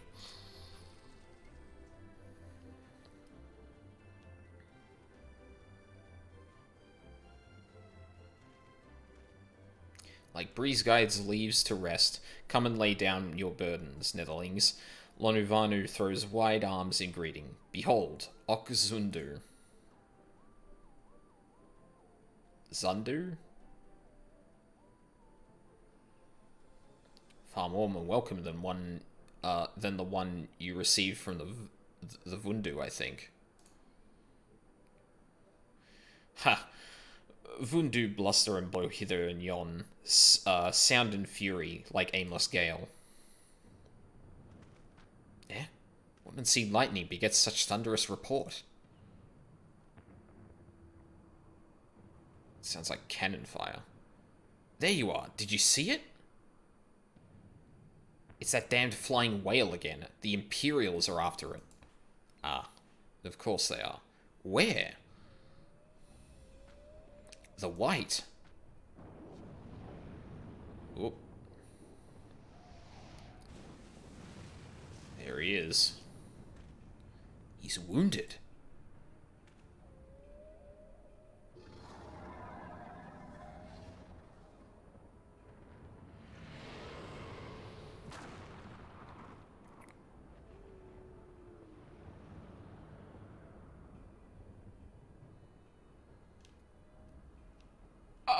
Okay.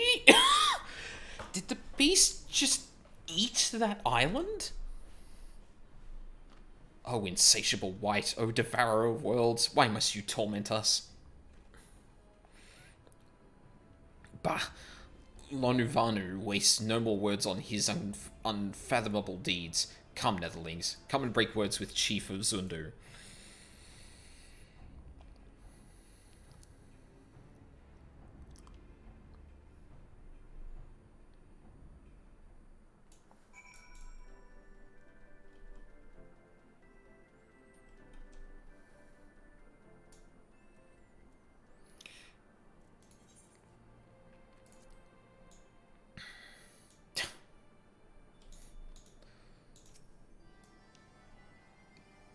It's a very good Aetheryte. Very good shape. 64.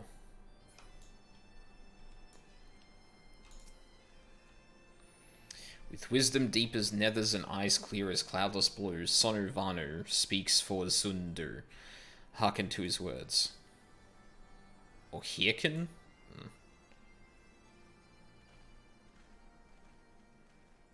Holy fuck, those horns. Are they decoration, or... Netherlings deliver Lonuvanu from claws of steel-shod fiends and prove nobility. He knows not to ignore Zephyr winds, and brings before you with all haste. Soft rains to soothe the heart, and sunshine to warm. Gratitude of Sonu, Chief of Zundu, is boundless. We are honored to meet you, Chief Sonu. I am Alfino Laveur, and these are my companions, Aldine Felsbach and Sid Garland. We are come in search of an airship, a flying vessel of the Nethers, which we believe is somewhere in the Cloud Sea. Ah, like the black steel-shod contraption from which you saved Lonuvanu. Oh, fuck, I know what it's gonna be, too. It's the, it's that ship that, someone warned us about. Someone told us that the Empire had another ship, the likes that Midgard Zoma was required to kill it. Oh no. I hope this isn't its test run. Alas, no. That ship belongs to the Garlean Empire, an old enemy of ours, though not the enemy we are looking for at present. The men we seek wear white armor of purest white, and are led by an older man in white robes. Wait, Lonuvanu hear tell of these Netherlings. You do? Are you certain? As sun rises and falls and returns, we are. Zundu scouts can testify can testify to words of Lonuvanu. Aye, aye. Winds carry purpose of Netherlings to our ears as well. Netherlings seek key to Azisla.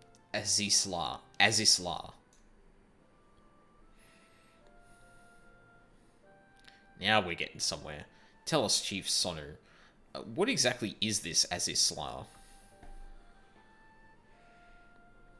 Beware, Netherlings, for blackest clouds portend greatest danger. Look not into heart of tempest. There lies ancient birthplace of sin, home of forbidden secrets. To speak more is to call the wind. In other words, bad fucking news. But the White devours isles where key is kept. Deep within bowels of mighty Bismarck, it lies, beyond reach of the foolhardy. and beyond ours. Rejoice not in his gluttony, Lonuvanu, for as stones gives way to water and wind, all yields to the white. This he knows, Chief Sonu. Madness of Vundu bodes ill for all Vanu.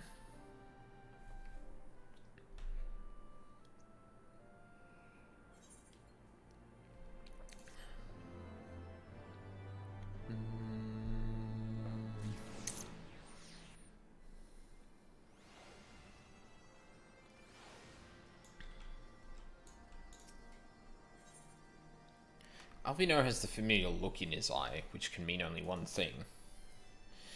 So Azisla is home to forbidden secrets, accessible only to the bearer of a key which the Archbishop covets. Much as I would like to believe it's safe within the belly of Bismarck, the Knights of the Heavensward wield primal powers. If we do not slay the whale and claim the key first, they surely will. Quite how we will go about it is another matter. As was the case in our battle with Leviathan, we are out of our element, and this time we have fewer allies to call upon.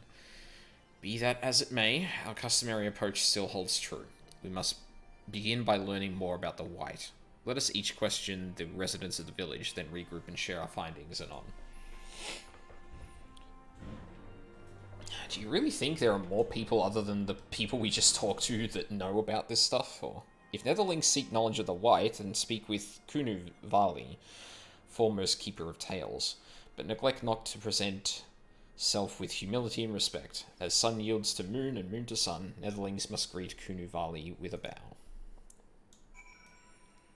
It is 12 AM, so I am going to have to wrap up soon. Zundu fix it, Zundu sell. Okay, that's pretty good. That's pretty... that got me. I do have some things to sell, as a matter of fact. You and you. Yes, I'm sure.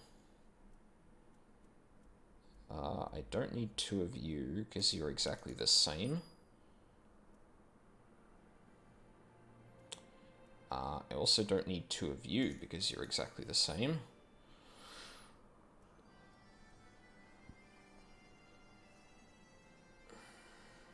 Yeah, the rest are whatever. I don't think I need either of those. Oh. Keep that then.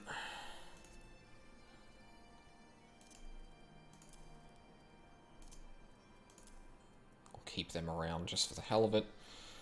Now, I should have some...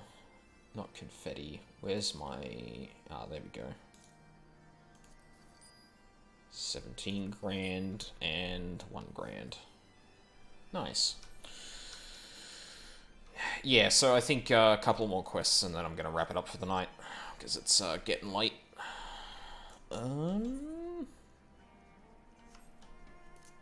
Should be around that next. 87 northeast. Ah, there it is.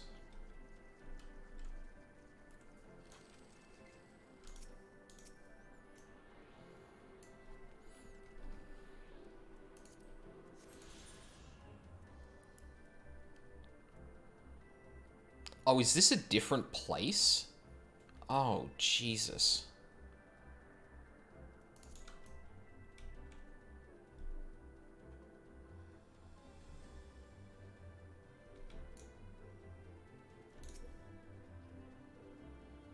Oh, shit, I didn't.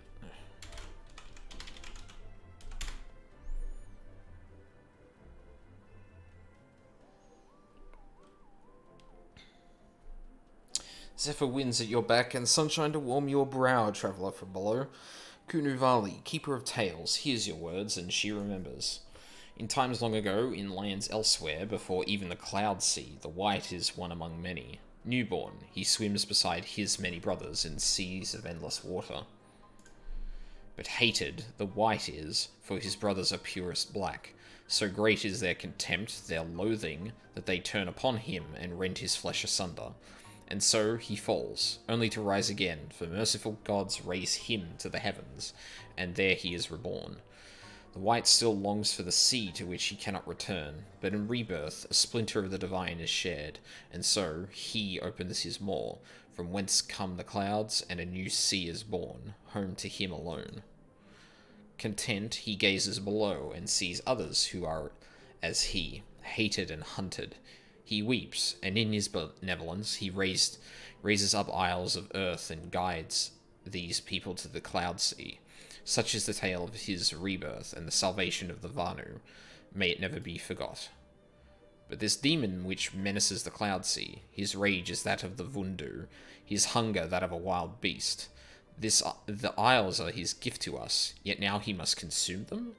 Kunuvali knows no tales like this. Yep, which means that the other Vanu,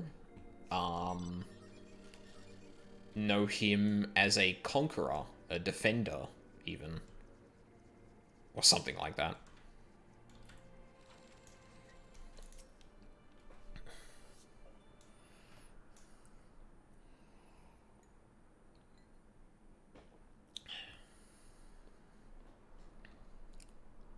So according to the Vanu, the Sea of Clouds and the Floating Isles were gifts from Bismarck to his people. Gifts which he has taken to eating, yes. Technically within his rights, I suppose, if perhaps a little ungenerous. Gods, eh? But what of you, Alfino? Did you learn aught of value? Alas, no.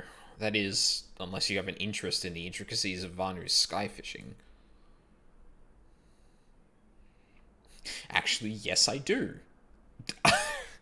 Sky fishing. My gods, that's it. Alfino, my boy, I could kiss you. I don't fucking know. From what we have observed, Bismarck is a creature of pure instinct, driven primarily by hunger. When wounded by the Imperials, it fled, but not before devouring another isle to restore its strength.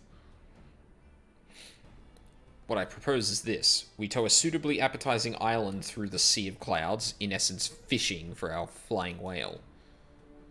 Once we draw Bismarck out of hiding, we shall use dragon killers to fire grapnels into the beast's hide and then reel it in close, enabling our resident Icon Slayer to engage it directly. This is gonna be like fighting Sin in fucking FF10. A bold plan, Master Garland, but an exceedingly dangerous one. Should Aldine fail to subdue the creature, he would almost certainly be eaten, along with the rest of your appetizing island. Well, I just won't fail. Sorry, but I'm different. Yeah, where's Waka when you need... you know what? We can leave Waka behind. He's a bit... He's, ugh.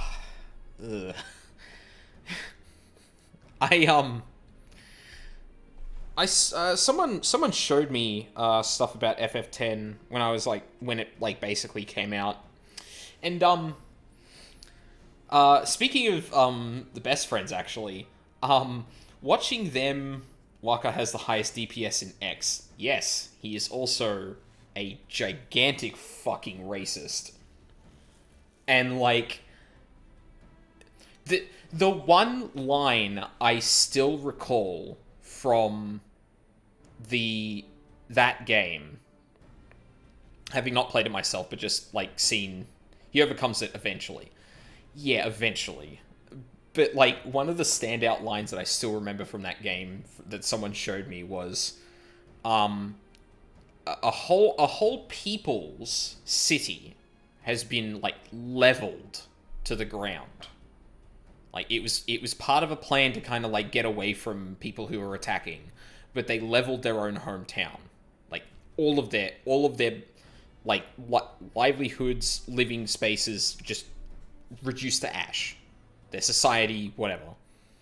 And Waka is like talking with a couple of other people, and in the midst of trying to comfort people, he says something along the lines of boom, like happy festival fireworks. And I was just like, oh no. he, like, passes himbo status into you are a tactless fuck. Like, holy shit. That's, like, the only thing I remember of him now, is, like, all of the, unfortunate jokes made at his expense in, the Super Best Friends Let's Play of that. And, that line, because... fuck. Oh, he won't fail. And if anything does go wrong, I'll be at the helm of the Enterprise, ready to tow him out of trouble. I wouldn't entrust a task like this to anyone else. Nor I. I trust you have no objections to me joining you as well. Not at all. The more the merrier.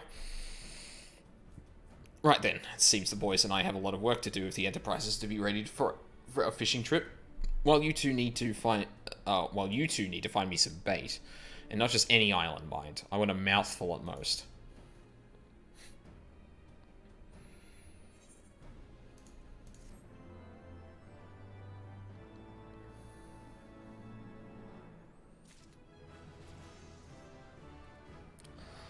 One more level.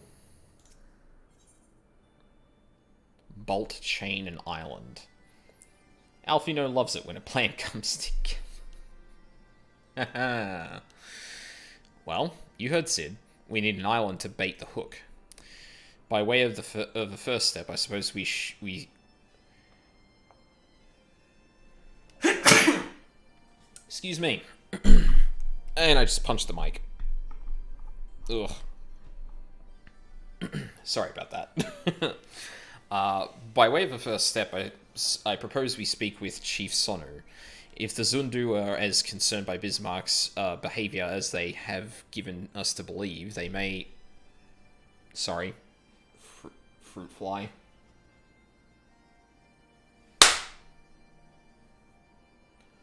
Got him. They may well be supportive of our efforts to slay him. I don't know how those fuckers are still getting in here. I'm so confused. Where are we going now?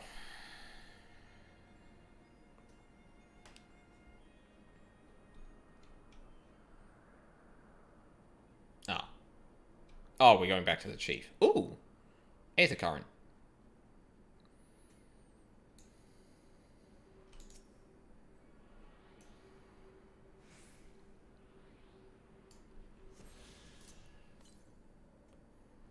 .309 southwest. Basically in the direction I'm facing. Really? Did I pass one? How in the fuck did I manage that?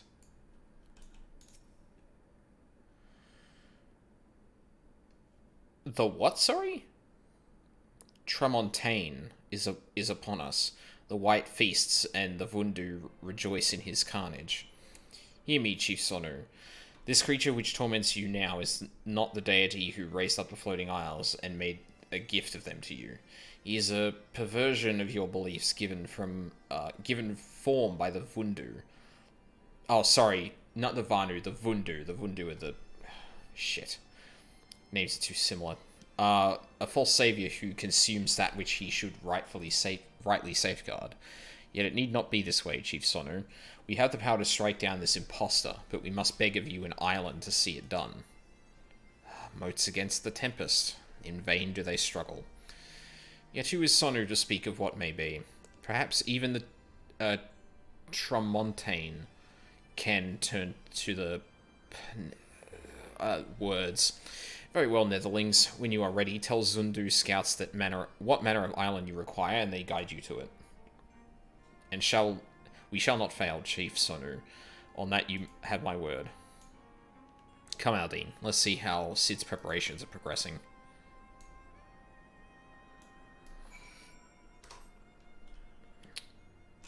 Excuse me? Okay, well, I'm gonna go search for this Aether current before I, do that.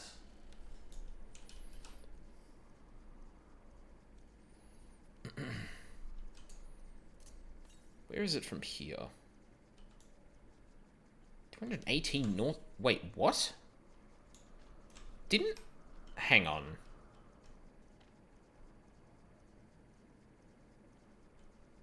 Oh, south... No, wait. It said northeast. But then when I was like... What the fuck? Hang on. 253 southwest. Which sounds like it's up here? I think? No, go away.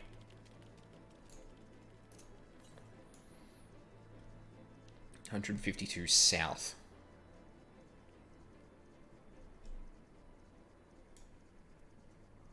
Umbral Wind. Oh, there it is.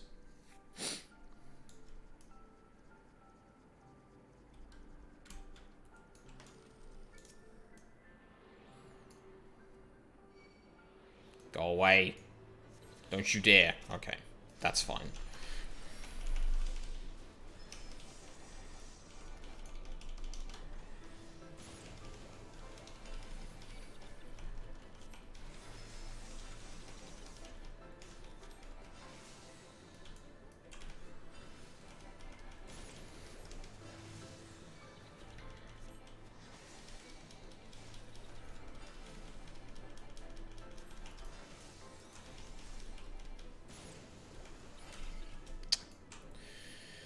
Probably should have let that live until I could get an energy drain off, but no.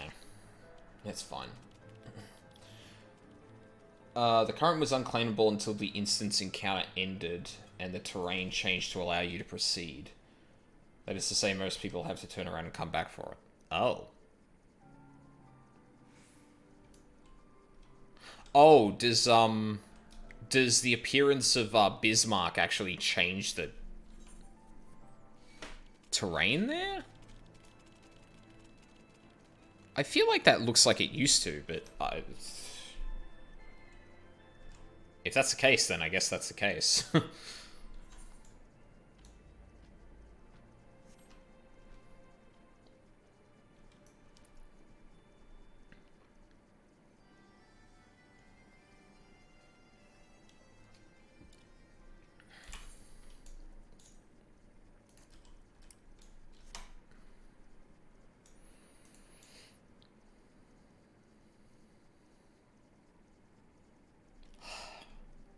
My kingdom for mount speed.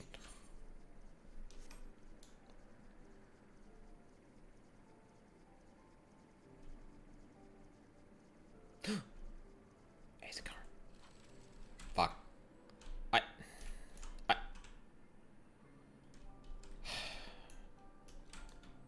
I don't like how strict this game is with that stuff sometimes. I kind of wish it would just let me fuck up if I'm going to. Instead of like just saying, nah, you can't jump over this, or nah, you can't walk through here.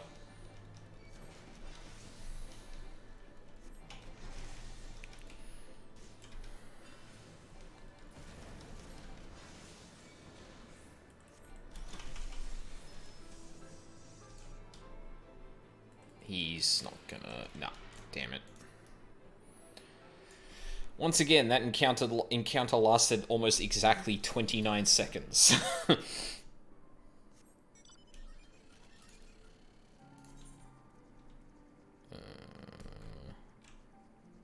Okay, we got half of them.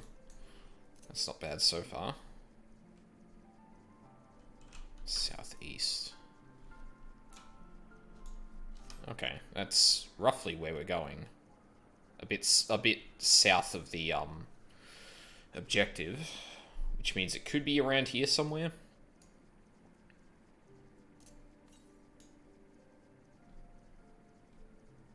Oh, actually, it's right next to it. Oh shit, are we going to be able to do this now? Okay, depending on the queue time, I might actually do this right now. Definitely depends.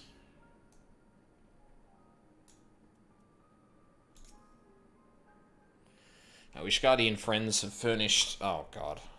Our Ishgardian friends have furnished us with dragon killers and ammunition, and have taken the liberty of procuring a Magitech field generator as well.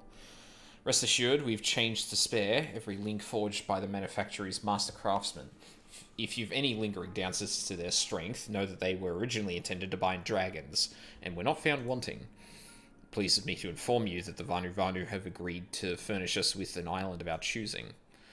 Then all that remains is to confirm the readiness of the poor buggers who will actually be doing the fighting. Aldine, let Wedge know when your party is assembled. Ooh, I have a party now. I probably shouldn't be telling you this, but I don't like this plan. I don't like it one bit, but I can't help being excited all the same. So tell me, Aldine, are you ready to hunt the white whale? After you then, all aboard.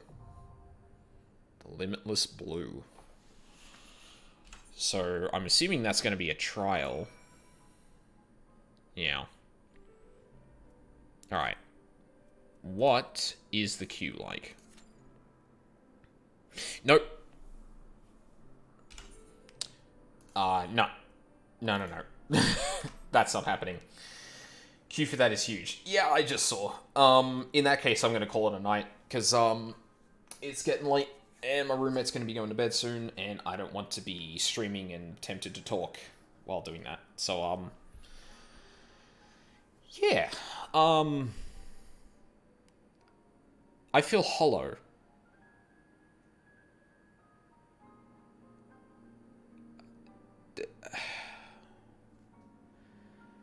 That boy did not deserve that.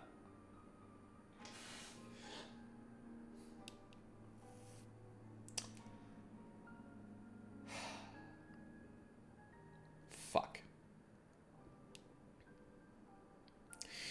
Anyway, so tomorrow, gonna be streaming Ace Attorney in the morning. Probably gonna do some FF14 in around this time at night again. He died how he lived. I was waiting for that.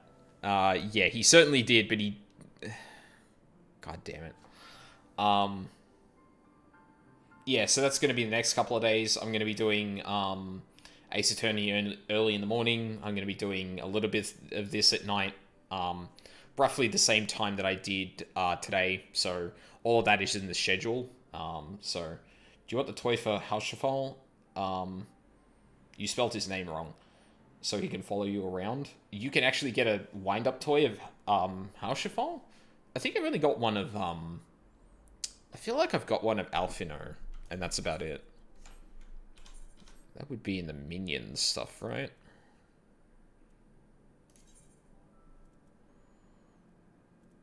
Yeah.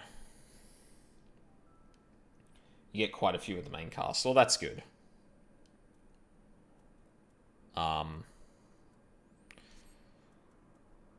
You get it from one of the post-HW patches, if I remember correctly. Oh, okay. So we probably still have a ways to go then. But yeah, that's gonna be it. It's MSQ. Oh, okay. Well, yeah, it can still be post-HW, so you can't miss it at least. Yeah, I'm pretty sure that's where I got Alfino, come to think of it. I mean, the majority of the quests that I've done are MSQ anyway, so I'd be surprised if it was side quests given the amount I've done. Anyway, yeah, Ace Attorney tomorrow, some more FF14 tomorrow night, and then more of that the next day. I want, like, either Saturday, or maybe Sunday night, I might be like, oh, I'm not going to play 14, but I'm still really keen to play this. I'll probably play it at some point, but for how long, who knows. I'll update the schedule when I have a rough idea. But, yeah, so thank you all for watching live or on the VODs. I really appreciate it. I hope you all have a wonderful night or day, and I hope to see you all next time.